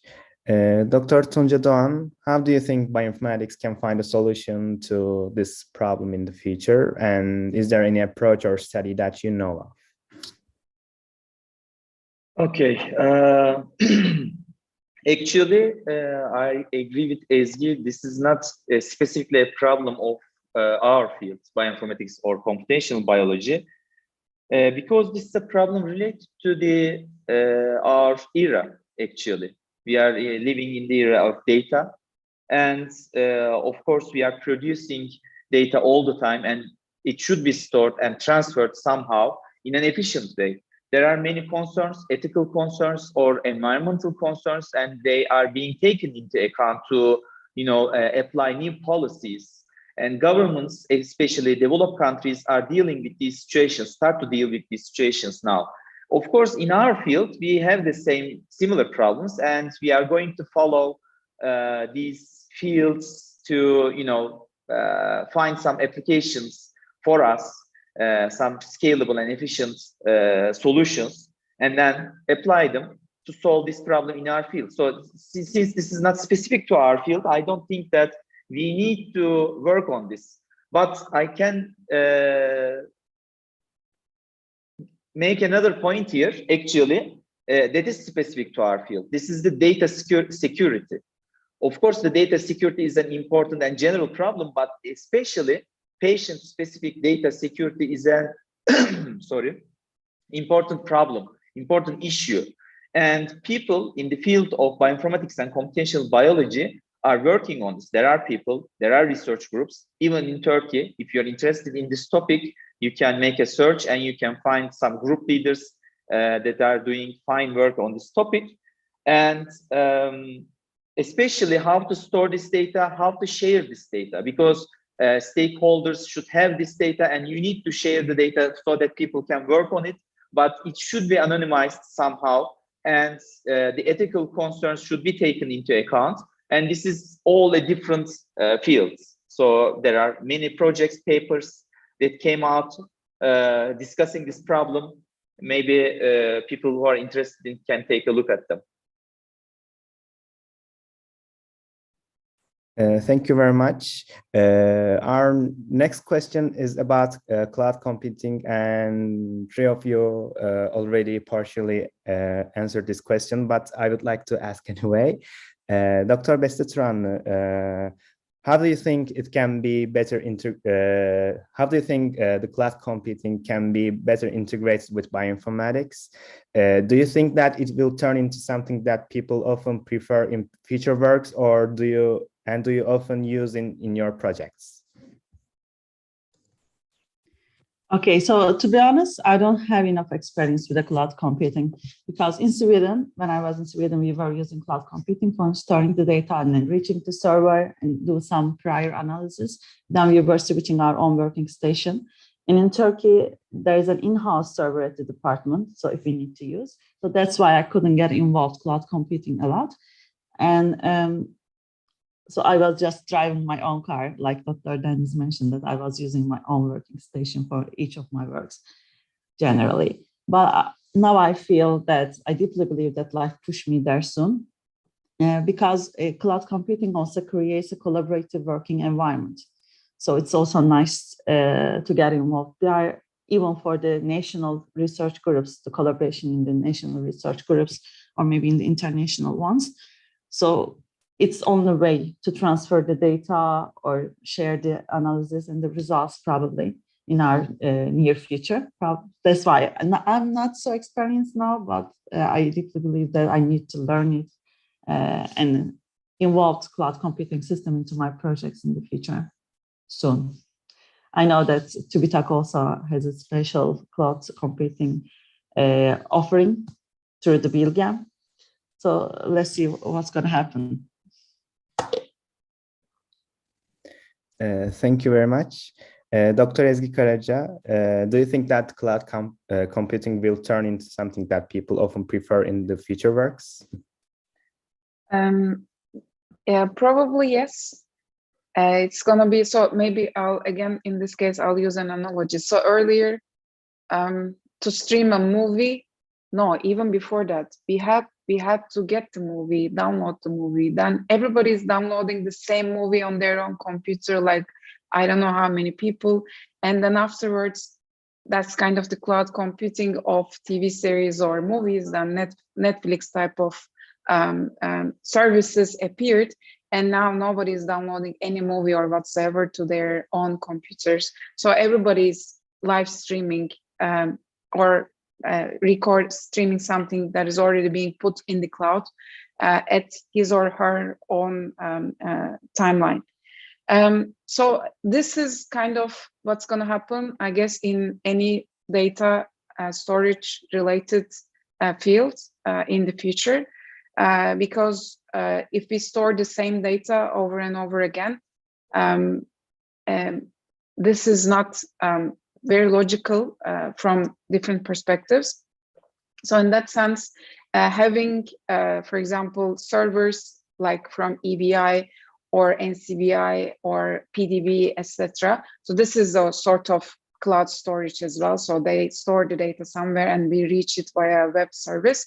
So there will be more and more resources like this, centralized resources like this in a soon time. And I think this can be also considered as cloud, not computing, could be also computing, but initially cloud storage. But besides this, so the storage can be solved like this. So to have more centralized resources that are being provided by the countries, like national or international ones. But so the storage could be solved like this maybe, but the computing, for computing, I think for some more time, we will have local computing. We will keep continuing to have local compute resources as well, like compute resources in-house, because not all the things are worth to submit to cloud. So you want to do some preliminary tests, or you want to do some preliminary model building, etc. So for these things, I think like for to generate something testable, I think already for some more time, we will continue using our own local resources. But it would be probably in the future, like we will compute like small things or testable things in-house. And then for big things, we will go and use the grid resource or cloud resource, whatever it's going to be, whatever name it's going to have. This is also logical from funding perspective for countries, because the countries don't want to fund individual computers anymore. Instead, they make big investment on big compute infrastructures. So I guess all in all, I think there's not going to be a single solution, but multiple solutions, and a majority of the solutions will use cloud services. Thank you very much. Dr. Tuncudoğan, do you often use cloud computing in your projects, or would you use it in the future? Yeah, of course, we use cloud computing, and it's becoming more common every day. It's better in terms of efficiency, and also there might be some problems with your local servers and local computers. Then cloud is more, safer, at least not 100% safe, but safer in terms of retrieving your data, because these centers that offer cloud storage and computing services, they divide their centers in different geographical locations, and they store the data in multiple locations. So if something happens like a natural disaster in one of them, then data can be retrieved from the other one. So it's better in terms of efficiency and reaching your data, of course. And I think in the future, it will be more commonly used. Today, we need to pay some sort of money for cloud computing and cloud storage, but it will change in my idea. And this is the projection of the specialists as well. And it will become a natural part of our life. So if you go back some years ago, when electronic emails first came out, then the companies charged people to have their services, because we didn't have Hotmail or Gmail at that time. So those companies were charging like $20, $30 per month, so that the people can use electronic emails, can have an account, electronic email account. But afterwards, it changed. Now we think that our email accounts are natural part of our life. So it will be like that in the future for cloud computing and storage as well. But of course, we need to have some technological developments first, because they need to reduce their costs. That's my idea. Thank you very much. Before continuing to our questions, we have some questions in the chat section. Dr. Aisha Fatima and Dr. Mohamed Golam are asking, how high is learning curve for wet lab people to get started with bioinformatics, or how does the learning curve compare to people coming from physics, maths, statistics, and not necessarily computer science? Dr. Besitranlı, you mentioned that you have a background of from wet lab. What do you think about this learning curve? It's so personal again, but still, you know, I think it's only about how you think. I can say that, okay, I have a wet lab background, but I graduated from engineering department, and it was bioengineering, and still I was getting involved all these engineering concepts, and then thinking analytically was part of my studies as well. So someone muted me. Okay. So for me, it was easy to adapt, but I don't know for a pure biologist, how can it's possible? But probably, I know Melike, probably she is also graduated from biology department, right? And she is doing well. So it's still so personal, but I don't know how to answer this because I see the results from both sides. I know the people who cannot adapt themselves easily, so the curve is, going so low levels. But I also know the people who can easily adapt themselves and create great works. Yes, thank you very much. Dr. Ezgi Karaca, do you have any thoughts about this learning curve?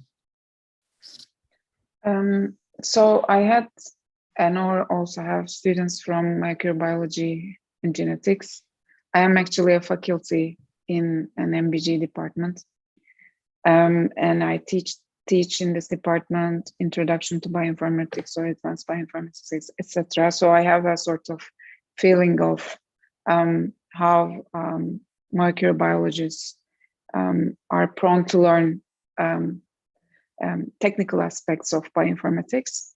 So I can say that the initial phases of the learning curve is slow, but then it gets faster. So from my experience, I think for a year, you should just do your best to learn as much as you can. And you shouldn't get demoralized if you don't feel like you're advancing. So I think a year is that could be interpreted as a sort of preparatory year to enter a new field. But then after that first year, things start going much faster. But we could also take this other way from the other way around and think like, okay, how long would it take for a computer engineer to understand, to have a feeling of the biological data that he or she is using? So there is a learning curve there as well. And that is, I think, in some circumstances that goes slower than goes up slower compared to a situation where a biologist is trying to learn programming. So it's personal on one hand, but on the other hand, it's also related to exposure. So even, it doesn't matter whether you are a biology graduate or not, everybody has a level of exposure to programming or to computers, etc., etc. But the other way around is not usually the case, like having an exposure to biology for a computer science person. So I guess everybody coming from each discipline is going through a different type of difficulty, but in the end, this is what grows you. So you should be patient until you feel competent enough to have some progress.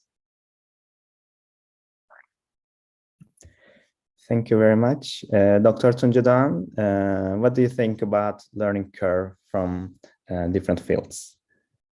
Okay, yeah, I agree with Ezgi while saying that there are both sides of this situation, so that people coming from the computer science background had to learn the biology as well.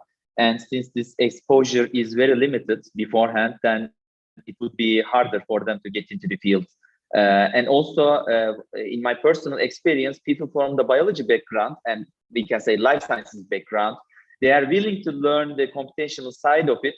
They are very eager and motivated, but people from computer science, they are not very much eager to learn about the biology part of the bioinformatics. So they say that, okay, just define the job that I need to do computationally. I don't have to learn everything about the biology in the background. So I can just do the work. So it's not a good approach. It's not doing science, basically. If you're in a company as a computer scientist, then you can do the project by just with this,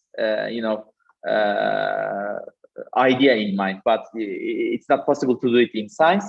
And also, just to give another point here, I think bioinformatics is not a homogeneous field. So it's interdisciplinary, multidisciplinary, and people, groups at universities are working in different aspects of bioinformatics and computational biology. For example, a group can be working on the biology part with more emphasis compared to the computational part. So they may be focused on analyzing the data at hand, and they can use the ready-to-use packages developed by other groups or even companies. So they are just users. So in that case, a person from a biology background can fit into that research group, learn that what is required very fast. But in the other case, for example, in my group, we developed those methods. develop those machine learning or deep learning based methods so that other researchers can use them. So in my group, maybe a person from computational background or a person from life sciences background but taken computational courses previously can fit better, learn better here, fastly, we can say. Thank you very much. We have another question in the chat box. Do you think cloud computing and other bioinformatics facilities in Turkey are suitable enough for students at university? Can you suggest some solutions? Dr. Besutan? I think I can skip this one because I said that I don't have enough experience. Probably Tunca may explain well, yes. Or Ezgi. Dr. Ezgi Karaca? I think, I mean, from my experience, I think it's quite good. Though I hear quite often from other researchers that the national grid is always full and they're not able to run their jobs on time. They are queuing, there are long queues, etc. So this is what I hear quite often, but my experience is not like this. So the infrastructure is quite good. Of course, more and more people are being more appealed to use them. But on the other hand, the managers of the Turkish grids are very approachable. So if you are finishing up a project, or I don't know, you are having a revision that you wanna do and you explain it well to them, you might have an opportunity for at least for a short amount of time to have a priority. So what I mean is, at least you have a channel to have an option, to create an option for yourself to run things if you are really in need of it. And besides this, Turkey is now the partner of the largest compute infrastructure of Europe, Mare Nostrum 5, which is being established in Barcelona Supercomputing Center right at the moment. So we are going to be users of it as well, but under what terms is not clear yet. I think that this is still being discussed. So if we will be able to have an access to that machine as well, I don't think that we will have any problems anymore with national cloud computing. Thank you very much. Dr. Tunca Doğan? Yeah, I agree with Ezgi that national grid would be an option for Turkey, I mean.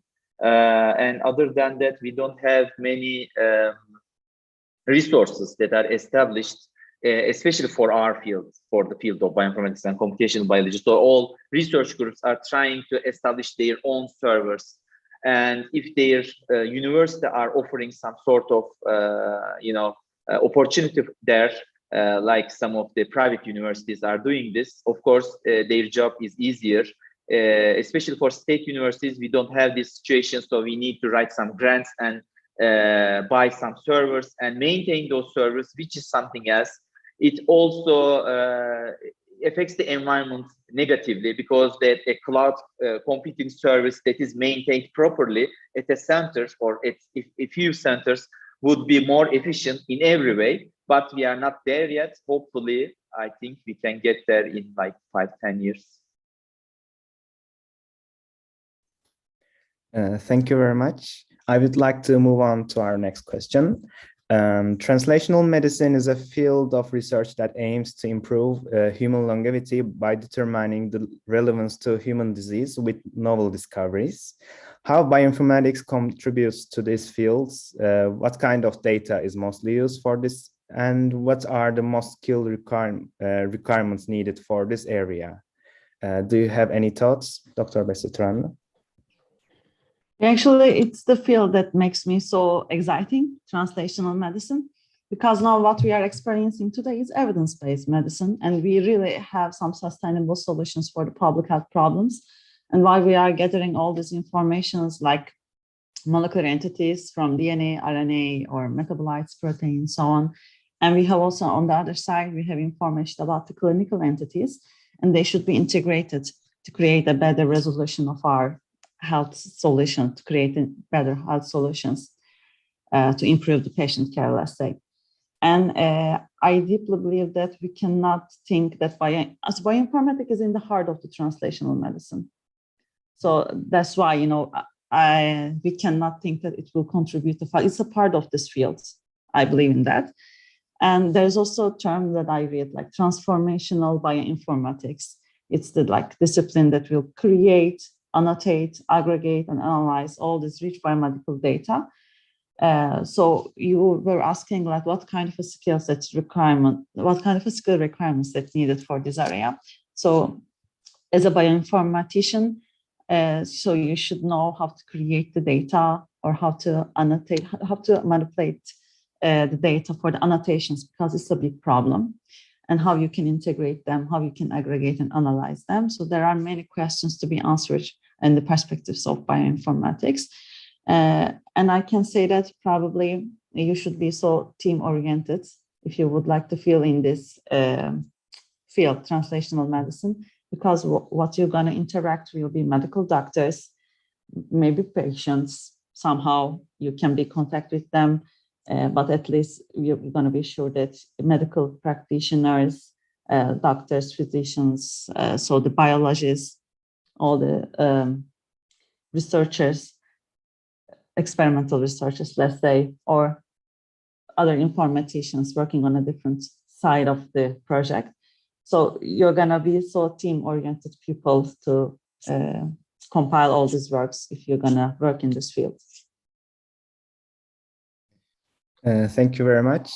Dr. Ezgi Karaca, what do you think that this translational medicine effects to bioinformatics? Like Vesta, I also think that almost any subfield in bioinformatics falls within the interest area of translational medicine. So it could be bioinformatics could be a driving force for translational medicine, for example, to decide which molecule to target, or it could be also a tool to be used to analyze the data that is being generated. So at any stage, or to interpret the data, for example, in the case of computation structural biology, so to interpret the data that comes out. So in that sense, I think like bioinformatics it can be placed at any stage in translational medicine. And indeed, as Besta said, like the most important skill or the personal quality that you should have is to like to work in teams and to adapt to different pace of different disciplines, and indeed to be able to learn how to learn from medical doctors, how to communicate to them, how to understand what their needs are, etc. Thank you very much.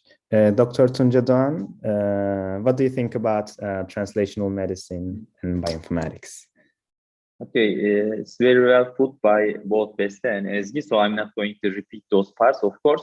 Just I want to mention that bioinformatics has a very critical influence in this field, so that the collaborations are important, but the central part of this, I think we should coin the term of systems biology, because as we produce data and try to understand what biological mechanisms in our bodies and what goes wrong during a disease state, whether it's a simple common disease or a complex disease such as subtypes of cancer, we need to take a look to the situation from a systems perspective, so that the data that should be incorporated into this is obtained from different layers. So multi-omics approaches are quite important here in this situation.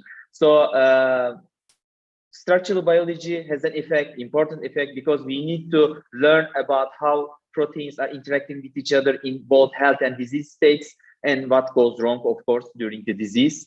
And also the interactions, physical interactions between the ligands and proteins, it's also important. And also there are some genes and they have some critical mutations that cause this disease, and their number is quite huge as well. So we need to have some sort of association between the genes and their variance with the diseases. And from the protein, gene, and also from the transcriptomics point of view, we need to integrate the data. We need to take a look from a systems perspective. We can use the tools from network analysis and graph theory. And also now deep learning is penetrating into this area as well. We can integrate the data and analyze the data using these tools and algorithms to understand better what's going on in terms of the mechanism at the mechanistic level, and then find the right sort of treatments. Thank you very much. Due to the time limitation, we have to end our panel session. I would like to thank all of you for your contributions, for your answers. And I hope all of the participants enjoyed and get benefit from our panel. Thank you very much. Thanks. Thanks. Thanks a lot. So thank you all for this informative panel session. Now we will have a keynote talk by Yuval Itan. I hand over the platform to Dr. Caner Çağlar as our chairman for this session, who will continue from here. Over to you, Dr. Caner. Right. Have a great day, everybody. I am Dr. Caner Çağlar, and I will be chairing this session, which will run around 30 minutes. There will be only one keynote speaker in this session, Dr. Yuval Itan. Unfortunately, due to an emergency, Dr. Itan was not able to attend yesterday's session, but he sent us a recording of his presentation, and today we will have a chance to watch his recording. Before we begin, I would like to briefly introduce Dr. Itan to you.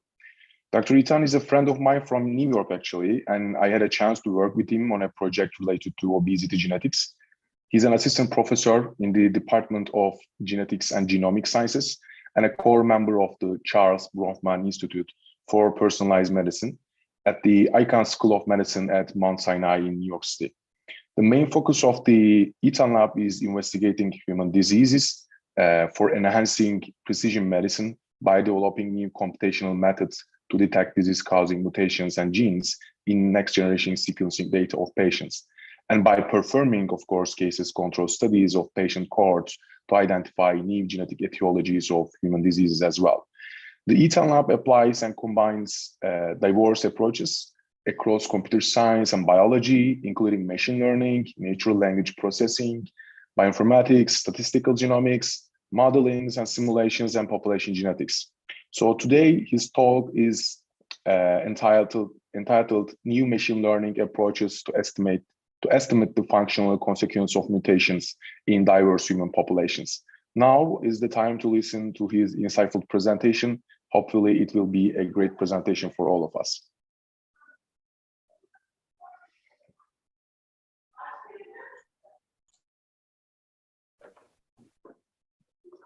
Hi, everyone. Thank you very much for attending my talk. I'm very happy to be here. I would like to start by apologizing for not being in my talk yesterday. So I had all the intentions to do so, but unfortunately putting the wrong time on my calendar was the reason for missing it. So this is for me just another reason that I'm hopeful for next year for everything to be back to normal and seeing you all in person in conferences.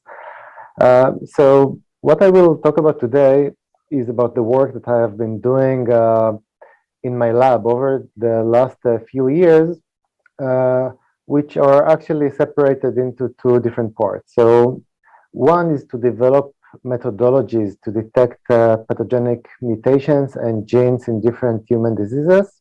And the other is to apply all state-of-the-art methods and the ones that we developed in the lab for this purpose of identifying new genetic etiologies in patients, with the purpose of really not only focusing on p-values, but also to look for biologically and physiologically meaningful discoveries.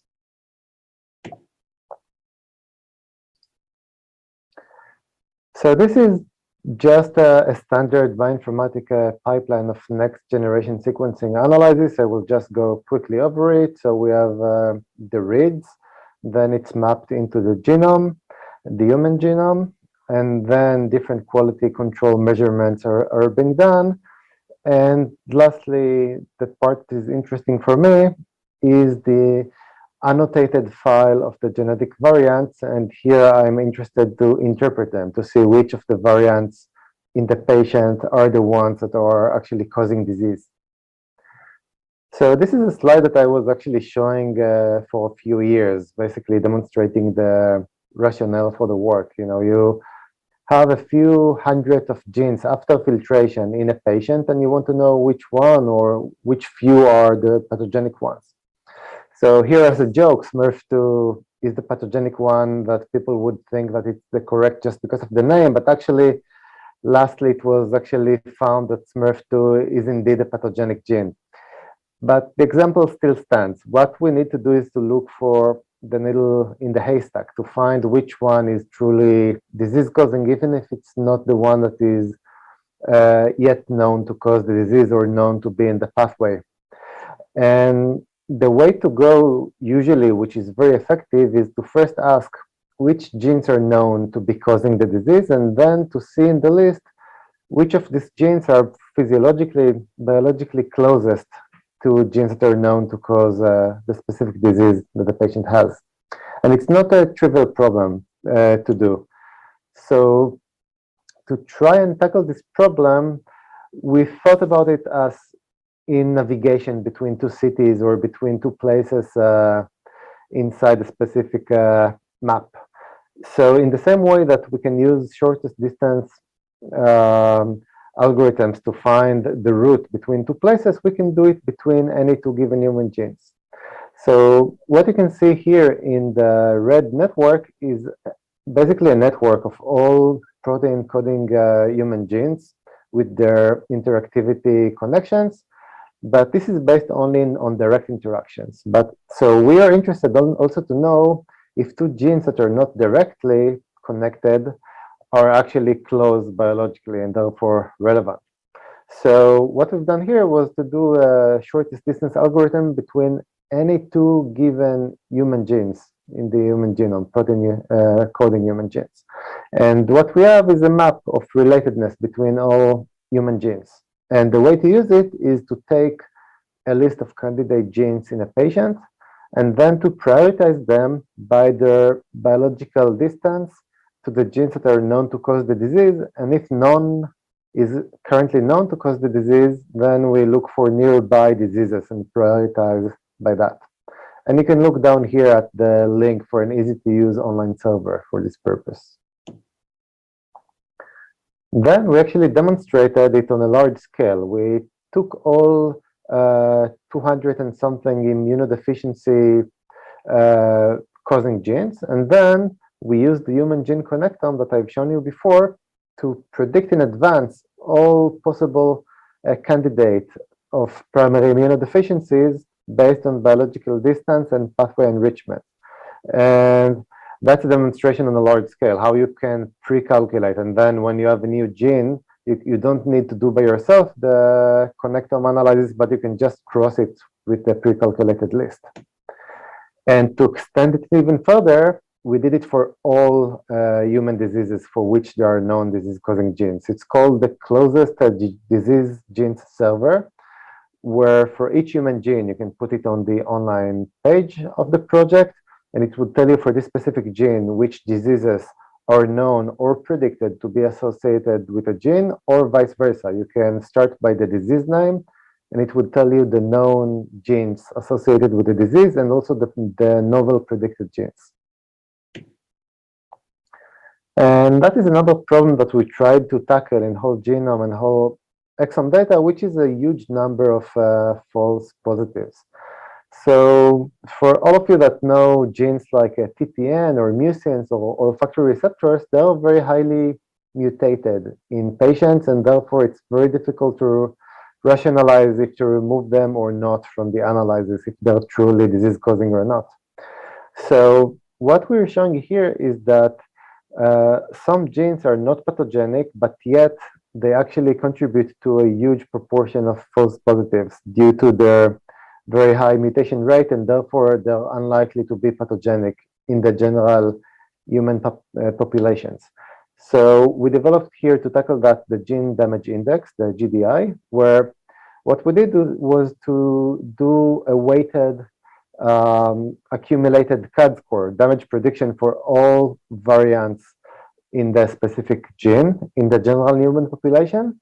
And then the ones with the highest GDI, the outliers, are the ones that are much less likely to be pathogenic and can be very safely removed from the analysis. And down here on the online server, you can also choose the specific disease group to make it even more accurate. And the false negative rate here is very low, and you can really remove a lot of irrelevant genes. So it's a very quick and easy way to remove noise from your analysis. And this is how the server visually looks like.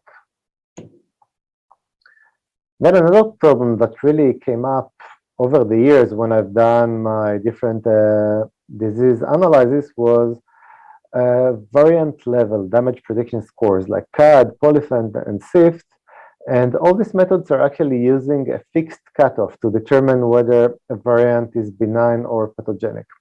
But here, what you can see is that for methods like CAD, if you apply the popular cutoff of 15, then if you look at the left of the two left genes and the distribution of their pathogenic mutation scores, then for the two genes on the left, all the pathogenic mutations would fall below the cutoff, meaning that here you have 100% false negative rates. You removed all pathogenic mutations from the analysis and the project is basically gone. And for the two genes on the right, they have high CAD scores for their pathogenic mutations. And here you have very low power to remove the false positives if you use CAD equals 15. So a fixed cutoff score cannot really work for all human genes because they should have different cutoffs tailored for the specific gene. And to resolve that, we developed the mutation significance cutoff, which is shortly the first method that can be used safely to remove false positive, meaning benign or neutral variants from your analysis. It's showing here that if you use the fixed cutoffs, you will have a very high false negative rate. But if you actually tailor the cutoff according to the specific mutations of each human gene, then you have very strong power to remove false positive variants. And I would like to emphasize here that if the CAD score or the other scores are going above the cutoff of the gene, it doesn't mean that it is pathogenic necessarily. But if it is below the cutoff, then it's extremely likely to be benign and therefore very safe to remove from your analysis.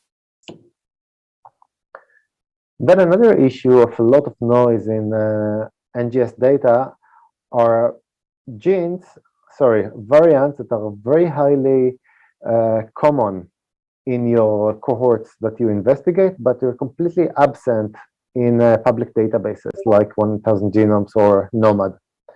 And the reason is technically that all these population genetics big databases, they remove by their quality control many false positive variants, but they do not flag them. So for you, when you try to look for minor allele frequency, it would look like 0, which would look promising, but actually many of these variants that are not in the public databases are not there because they're low quality for some reason. So what we've done was to generate a list of these variants that are common in patient cohorts, but completely absent from public databases. And here we show the many different reasons of why and the characteristics of all these blacklist variants, and it can be allele elements, GC-rich regions, and other issues. But the bottom line is that when you cross your list of variants with the blacklist, and you remove all the blacklist variants, then it really removes a lot of the noise, and truly pathogenic genes can come up in your gene association analysis after that. Then to make visualization nicer for population genetic studies, we developed PopViz, which can take into consideration minor allele frequency, different human populations, and different damage prediction scores for the entity of the gene. And then according to your interest, you can also add your mutations of interest into this plot. And it will basically show you the distribution of mutations in this specific human gene and for specific damage prediction scores, which can help visually to prioritize your variants. And it's also good, I think, personally for publications if you want to demonstrate the distribution of variants in your gene of interest. Then we developed SigTailor, which is the first method, surprisingly, to very easily extract genetic sequence from VCF files and from any large-scale set of genetic variants and also of ranges of variation like a bed file. So what you can do is to upload a part of or a full VCF file, and it would provide to you either the DNA sequence or the protein sequence, which can be, of course, very useful in many different types of analysis where you need the actual genetic sequence around the genetic variant. Then this is a method that I'm very excited about, and I encourage everyone to contact me if you try to use it. I think it can have a really huge potential in the field. So it's called NHC, and it's coming to address shortcomings of methods like SCAT and other gene associations, where what you need to have a genome-wide significant signal is very high enrichment of a specific variant or a specific gene in cases versus controls. And it would not work in a few cases, especially when there is genetic heterogeneity, many different genes underlying the same disease in the cohort you're investigating. In that case, none of the genes would actually show strong signal and you would find nothing. And it would also not work in small cohorts for in 100 or less, where there is just not enough power to make significance for a gene or a variant. And this method is actually thriving on heterogeneity. What it is doing is to take this philosophy of the human gene connectome of biological relatedness between genes and to look in cases for a group of genes that are physiologically, biologically close to each other, but that do not exist in high proportion in the patients, in the controls population. So just very quickly, what it's doing is to go through each gene in each patient, and it's up to you to provide a list of genes per patient after your own filtration based on the disease. So again, it's going per gene per patient, and for each gene, it is looking for the gene biologically closest to it across all genes in all other patients. And by that, it is gradually extending the cluster until scanning all genes in all patients. And then it's merging clusters that are biologically close to each other. So the end result is statistically significant clusters based on biological information that do not exist in the controls or exist to a much lesser proportion. And it's extremely efficient for small and medium-sized cohorts to really identify biologically meaningful several genes for a specific disease of interest. This is how we partly validated this method. We took a herpes simplex encephalitis cohort of 120 patients, for which 13 patients had known pathogenic mutations. And by this method, we identified in an unbiased way all the 13 genes and mutations, and also 4 novel genes which we experimentally validated, and we also repeated it without the known patients to avoid any bias, and the same top cluster showed up also here. So it seems to be working very well, but it's new, and we are very appreciative of any comments and any users trying to test it. So I'll move forward to the ongoing project. So the first one is a problem of trying to computationally identify whether a mutation is gain of function or loss of function. And we can see here that in the example of a gain and loss of function mutations, they cluster on different domains of the protein. And GOF and LOF mutations, in many cases, they result in very different phenotypes when they are in the same gene. So it's really important to know whether it's GOF and LOF. But the problem is that current methods like CAD, polyphen, and SIFT, they cannot really separate GOF from LOF mutations because they were not trained on that. They were trained on deleteriousness. So there are only two methods that were actually trying somehow to do that, to detect GOF and LOF computationally, but they don't work. One was trained only on 2 genes, and for both of them, there is no available tool to really do that. So we really want to do it on a large scale and to make it work properly. So step 1 is to construct a database of GOF and LOF mutation, a big enough one to be sufficient for machine learning. Then to very extensively annotate these mutations, and then to look for feature selection, to look for features that can separate GOF and LOF mutations.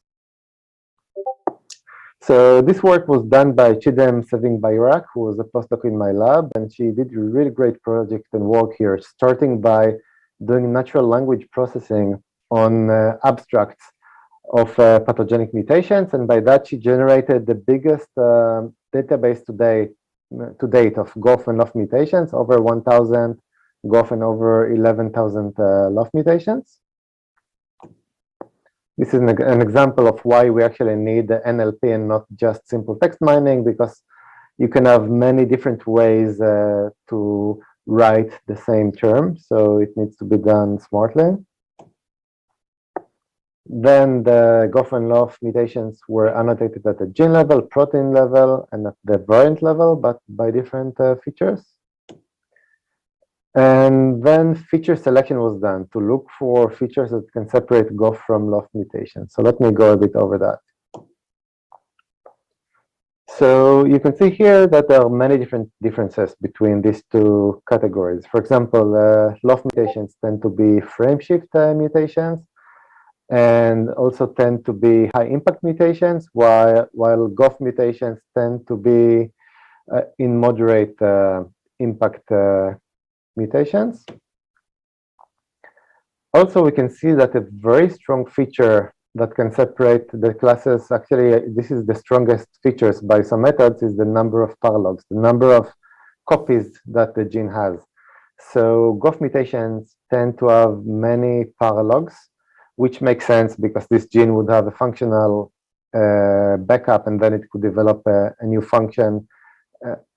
But the other way around, it would be for LOF mutations, which tend to be in singletons, where the gene does not have any functional copy, and then a mutation would result in a loss of function, lower protein expression.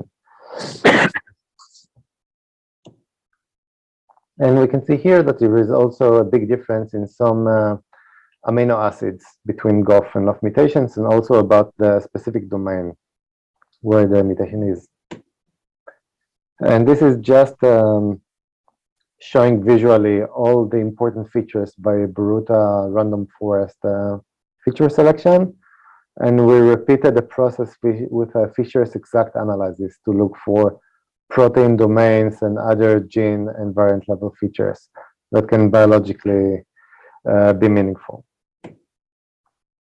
And like in the other projects, we made available here user-friendly online server where you can look at the gene level and also at the variant level, and you can also choose whatever kinds of features you want to be displayed. And you can also download the full database of GOF and LOF mutations for all of your studies if you want to do the analysis locally. Now that is, so the previous work was published recently, and this is a completely new work done by David Stein, who is a paid PhD student at my lab, which is to create the classifier that would separate GOF from LOF mutations. Where you could put your variance of interest, and the output would be whether it is neutral, gain of function, or loss of function predicted mutation. So David followed up on the previous study of CHIDEM, and he added thousands of features at the network level, from GTEx, transcriptomics, epigenetics, basically everything we could find to see which ones are most effective to separate the two classes. And you can see here that actually it makes the method extremely strong to separate GOF from loss mutations compared to the other methods that are very limited because we're not trained on that. And this is showing how to separate loss from GOF and neutral, which is what was previously done technically by other methods. And also here, just for detecting loss mutations, it is also much more powerful than the other methods. So I think it has a very high potential to be very effective. And we see here visually that by LDA supervised machine learning clustering, there is a very nice separation between the three classes: neutral, GOF, and LOF variants. And the last ongoing methods project I'm going to present to you is the prediction of pathogenic mutations. So like we mentioned before, there are many methods to do that, but when we tried to rank in patients' exomes where the true pathogenic mutation in this patient is being ranked, and it's number 55 on average. So while statistically it is okay, it would show high statistical significance, nobody is looking at mutation number 55. So we want to be much more specific. And for being more specific, what we've done in this ongoing project was to classify mutations, not all of them together, like was previously done, but based on the disease they're causing. So you can see here that it's actually working really nicely. Again, by our preliminary results, we assigned each mutation to each HPO group, to the general disease group that is causing, and then using the method, all the features I've shown you before, we see also by LDA supervised clustering that it separates really nicely by disease groups, and also from neutral variants, which is in the middle, being a very tight group. So this is demonstrating that there is a really huge potential for not only detecting pathogenic mutations, but also given a new variant to say if it's neutral, or to predict which disease it is going to cause in high accuracy. And this is just the future plans to even extend more the specific classifier and the annotations. I will skip that. It's just the deep learning pipeline to do so. In the same way that we are doing it for computer vision and to classify pictures of animals, we will do it for disease groups. And so far, it seems to be highly effective. And here I will just briefly show you some applications of these methods, which is our actually interest, to find the pathogenic mutations and new genes causing different diseases. So this is demonstrating how it was applied. So here we have a cohort of Ashkenazi Jews that are very susceptible for having inflammatory bowel disease, IBD. And we use a whole pipeline of quality control, genetically identifying AJs, and then applying the methods I was showing to you before to identify the new genetic etiology. So firstly, we used admixture and PCA to accurately identify Ashkenazi Jews in the reference panel. Then we also used our BioMe biobank to make it even more accurate and also do some sanity tests to see that we really identify true AJs. We did power calculations to see that we have enough power, and indeed we do have currently. And then we applied the full pipeline of annotation and all the methods I've shown to you before, removing the noise and prioritizing. And what we did, what we identified was a list of genes that are genome-wide significant, which we also simulated by the human gene connectome to show that these genes are biologically closer to known IBD genes compared to random sets of human genes. So this is showing a significant physiological relevance. And then we used 4 non-overlapping pathway enrichment methods. And by doing the intersection, we came up with 7 genes that are very likely to be pathogenic and novel genes in IBD. And this is just a summary visually at the variant, gene, and the pathway levels. We also further demonstrated the likelihood of the genes to be pathogenic by RNA sequencing by polygenic risk score, where we demonstrated that combining high impact rare and also common variants can be very good to predict risk for IBD in Ashkenazi Jews. And we also did phenome-wide association studies to identify in a completely separate database of the UK Biobank that many of the enriched phenotypes for the genes we discovered are very close to IBD or IBD. And this is also demonstrating by single cell RNA sequencing data that we had of IBD, that the genes we found are being overall underexpressed significantly in relevant cell types. So our future work, well, we have many plans for future work. I'm just showing to you 2 here. So I'm very happy to be starting a grant, an international grant of 8 different PIs around the world, together with Professor Tayfun El-Salik of the Ladakh Foundation, where we will investigate the genetic and genomic mechanisms of human brown tissues.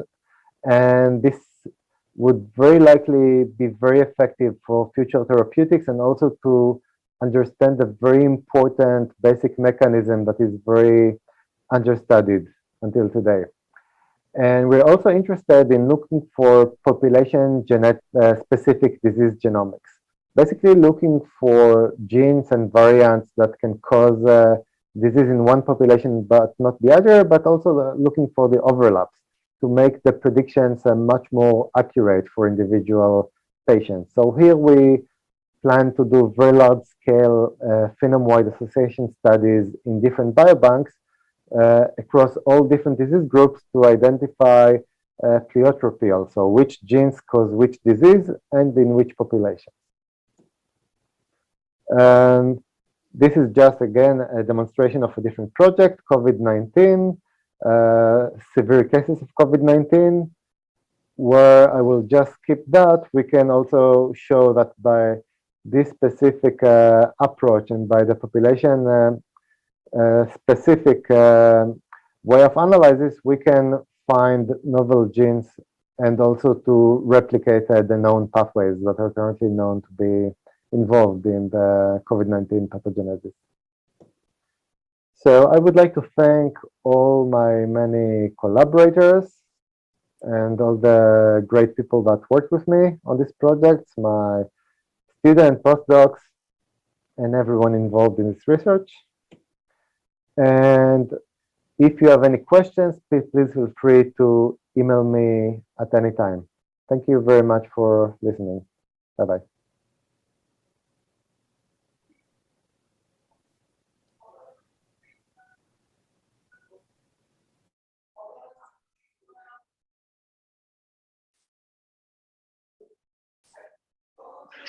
So thank you, dear all. You can write your questions on chat or Discord. We are going to ask Dr. Yuval Itan on behalf of you and send the answers to you from Discord.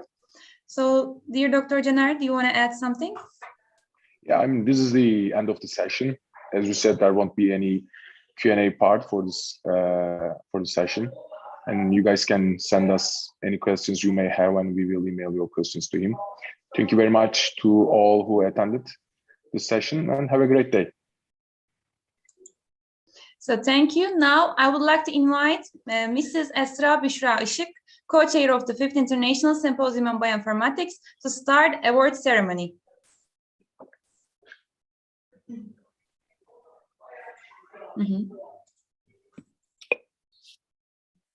Hello, everyone. Am I audible? Yeah, okay, great. So before starting the award ceremony, I was going to send the feedback link from the chat, and I want to give you 5 minutes so you can fill the form for us, because as you know, these are really important. So I will wait for 5 minutes and we will start our ceremony at, for our time, it's 11:53. In 5 minutes, we will begin. Thank you.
For the newcomers, we are waiting for you guys to fill up the feedback form that I have sent through chat. Let me send again. And we will begin the award ceremony in 2 minutes.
Okay, hello all again. Welcome back for the award ceremony. We will begin now. Before that, let me share my screen. Yes. And I would like to ask local organizing committee to open up their cameras and celebrate the award winners with us. So please do.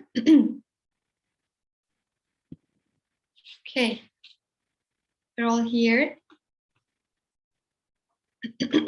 Yes. So welcome back, everyone. And I would like to thank all of you for participating, for sending us your abstracts, your research. And it was a great pleasure for us to go through all of them, and for a scientific committee also, they really liked all of the research that was going on, and it was a really exciting and happy journey for us. And I hope so. I hope you guys are also had also enjoyed it with us. So, without further ado, I will start announcing the winners. So let me go. We will begin with the poster presentation winners. We will be announcing the top 3 winners actually. Yes, so the third place winner is Prediction of Antihepatitis C Peptides with Machine Learning Algorithms by Akash Saraswat, Arijit Maitra, and Bipin Sain.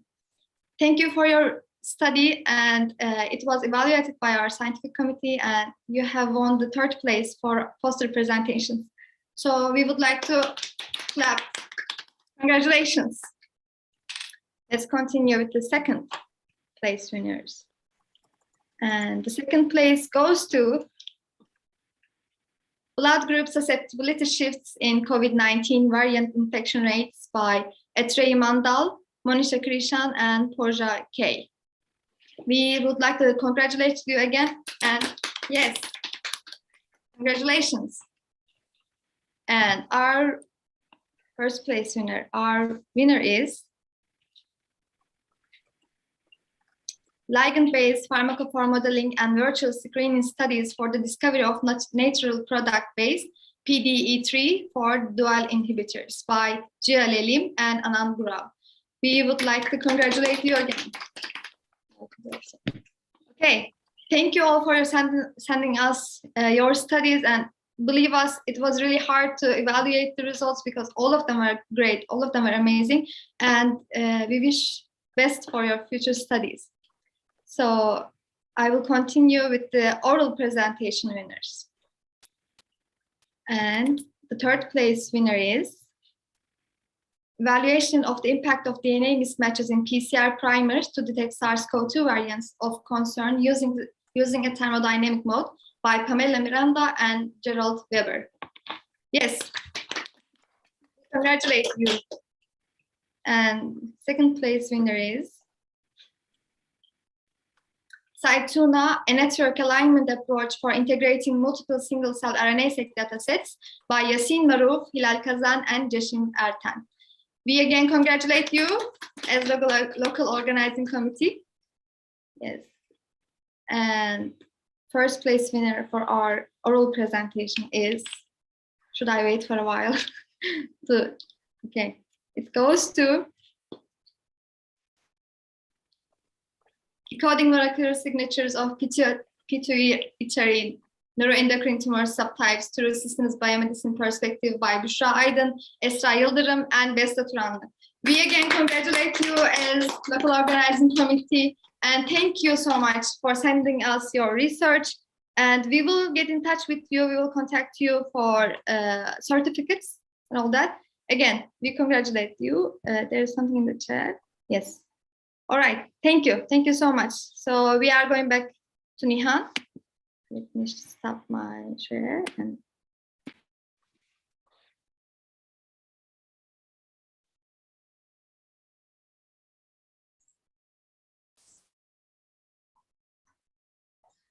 So thank you, Mrs. Esra. Well, that's all. You really captured the essence of the symposium. We hope that you have had a productive 2.5 days. Now I would like to invite Dr. Mohamed Asif Khan, President of AP Bionet, to deliver his closing remarks. The floor is yours. Excuse me. Thank you, Nihan. Can you hear me? Yes. Okay, great. Thank you. So we have come to the end of InSyB2021. Let me absorb that. This is a gift towards the end of the year. So I must say it has been a long and an enduring process to come to this finale. There has been a lot that has gone into making this happen, to make it, to bring it to you the way it has come up. So I want to begin by first thanking the organizing committee, led by the co-chairs Aisha and Esra, for all the hard work that they all had put in. This would have not been possible without them. And even though this might take some time, I actually want to read the names of all those that I can think of as my deepest, sincere appreciation for all the work. And they did all this with very minimal guidance. So they're quite independent, and they were quite energetic and actually quite entrepreneur in pushing this and making this happen. So I want to mention the names of the co-chairs: Dr. Aisha Fatima, Ms. Eshra Bushra Ishik, for leading the team, Secretary Melike Karakaya, then Public Resources and Outreach team, including Gokchan Sahin, Fatma Zehra Chagil. Apologies if I pronounce your names wrongly or not correctly. Melda Mermer, Hatice Kabul, Melike Aktash, Mehmet Chebechi, Merve Sheker, Mahir Aka. And under logistics, Nihan Sultan Milat, who is here with us, Birgul Cholak Al, Ayub Salim Unlu. And we also have a few volunteers who have helped out during the actual day of the event, Rumeza Marich, Mohammed Chelik, and Farouk Ustunov.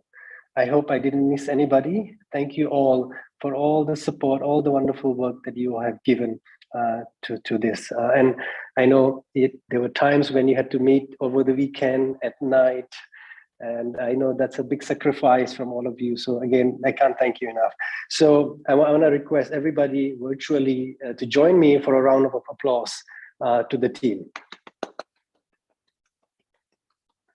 All right, thank you so much. Now, next, I want to thank all the participants. So of course, this could not have happened without all the participants. And you guys have been wonderful audience. You guys have been, supporting and joining and hopefully learning a lot from from the activities of the last 3 days. And although we actually had a much higher number of registrations, but this is kind of a typical for a free event. You have a lot of registration, but the actual participation is actually much smaller. But that's okay. That's normal. And I think the key is those who are really serious would come, and many of you came. And I'm happy to say that we had more than 200 actually, considering across the channels, who actually joined. This is actually the highest ever for InSyB. So this is a kind of a record milestone from the team, from the audience, and showing their support. And this is basically the bar has been set for the next InSyB to reach higher, greater heights. So next, I want to move on to the winners of the Best Poster and Oral Presentation Award. Hearty congratulations from our side. As Esra said, there were just so many very good presentations. It was a very difficult decision, but we had to choose, and we had identified the winners, and we will be reaching out to you for your certificate. So congratulations once again. And I just want to highlight that as the president of APBioNet, the Asia Pacific Bioinformatics Network, Turkey is kind of in a unique position because part of it is in Asia, part of it is in Europe, and it bridges the two continents. So this is a very special InSyB for us, being in a location that bridges two continents. And this is also our first time coming to Turkey. So this is a very historic event. And I hope this is not just the first, and this is not the last, but actually the first of many more to come. And on behalf of APBioNet, I want to thank Beykoz Institute of Life Sciences and Biotechnology, BILSAB, and of course, Bezmi Alem Moqaf University, the parent organization of BILSAB, for organizing this event, and for the support we got from the International Society for Computational Biology, ISCB Regional Student Group, RSG Turkey, and it was very kind of the president of TÜBİTAK, the Scientific and Technological Research Council of Turkey, to grace our event. So a big thank you to the organizing entities, and also the support we got from RSG, ICB Turkey, and TÜBİTAK. So last but not least, I hope all of you enjoyed from this experience, learned a lot from this, and excuse me, and will not kind of stop there, but actually would take this as a step forward for your journey in bioinformatics. The videos are available, so if you missed anything, you want to recap something from what was covered, you would be able to come back to our YouTube channel.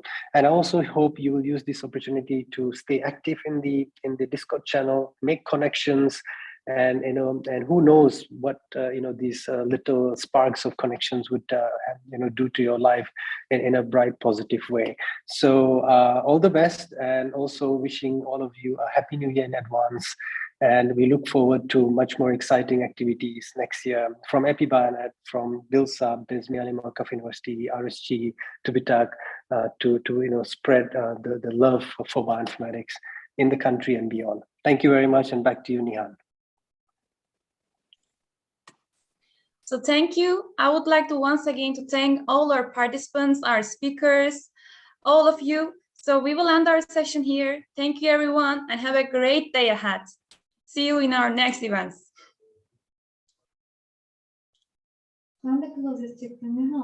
And now we can proceed with Esra.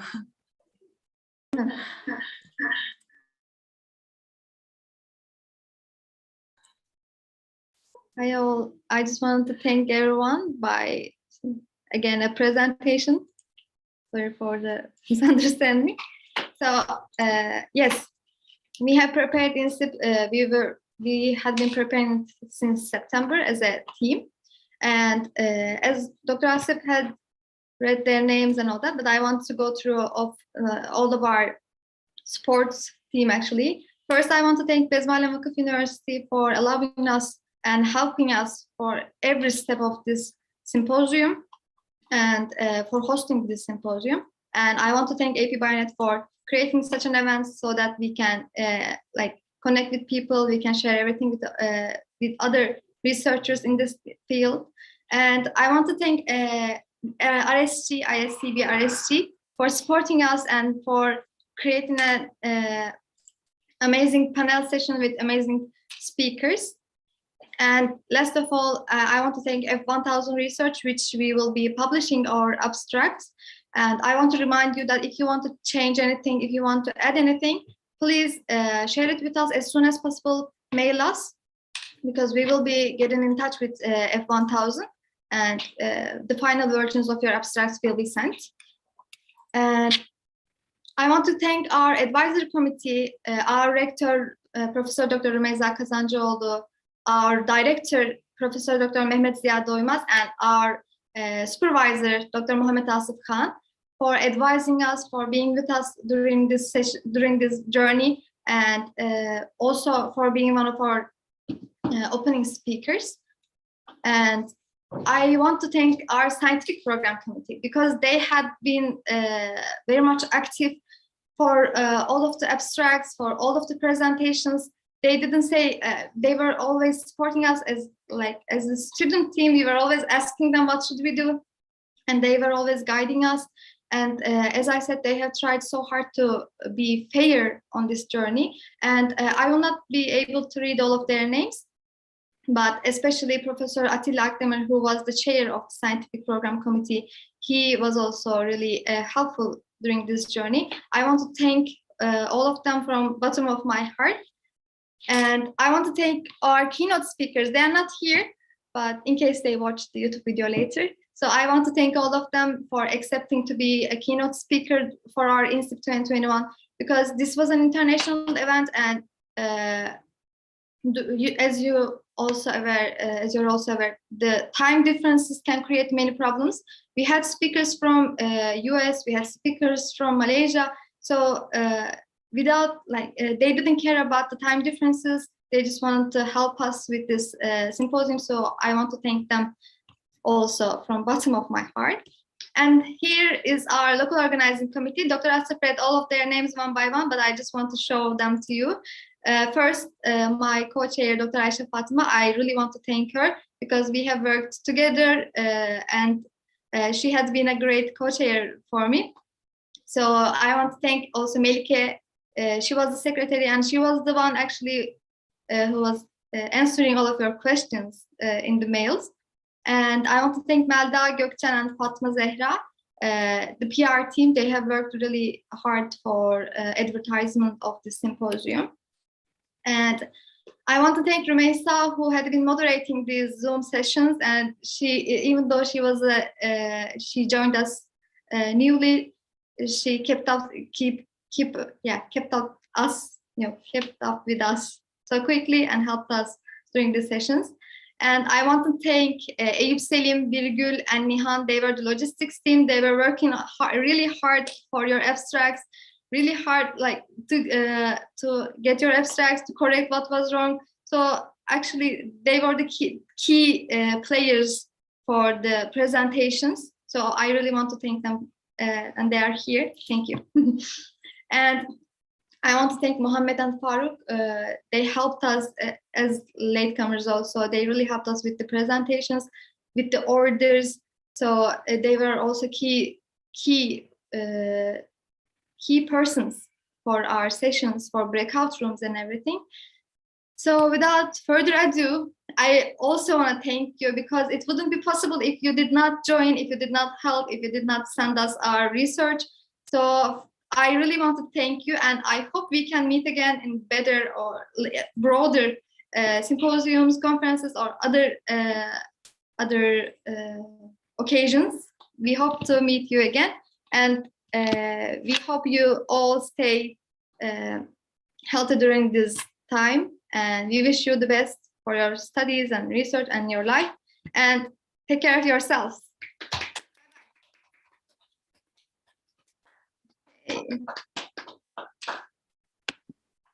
Ya sen kapat.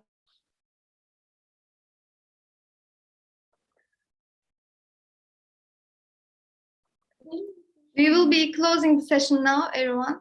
Thank you again and take care.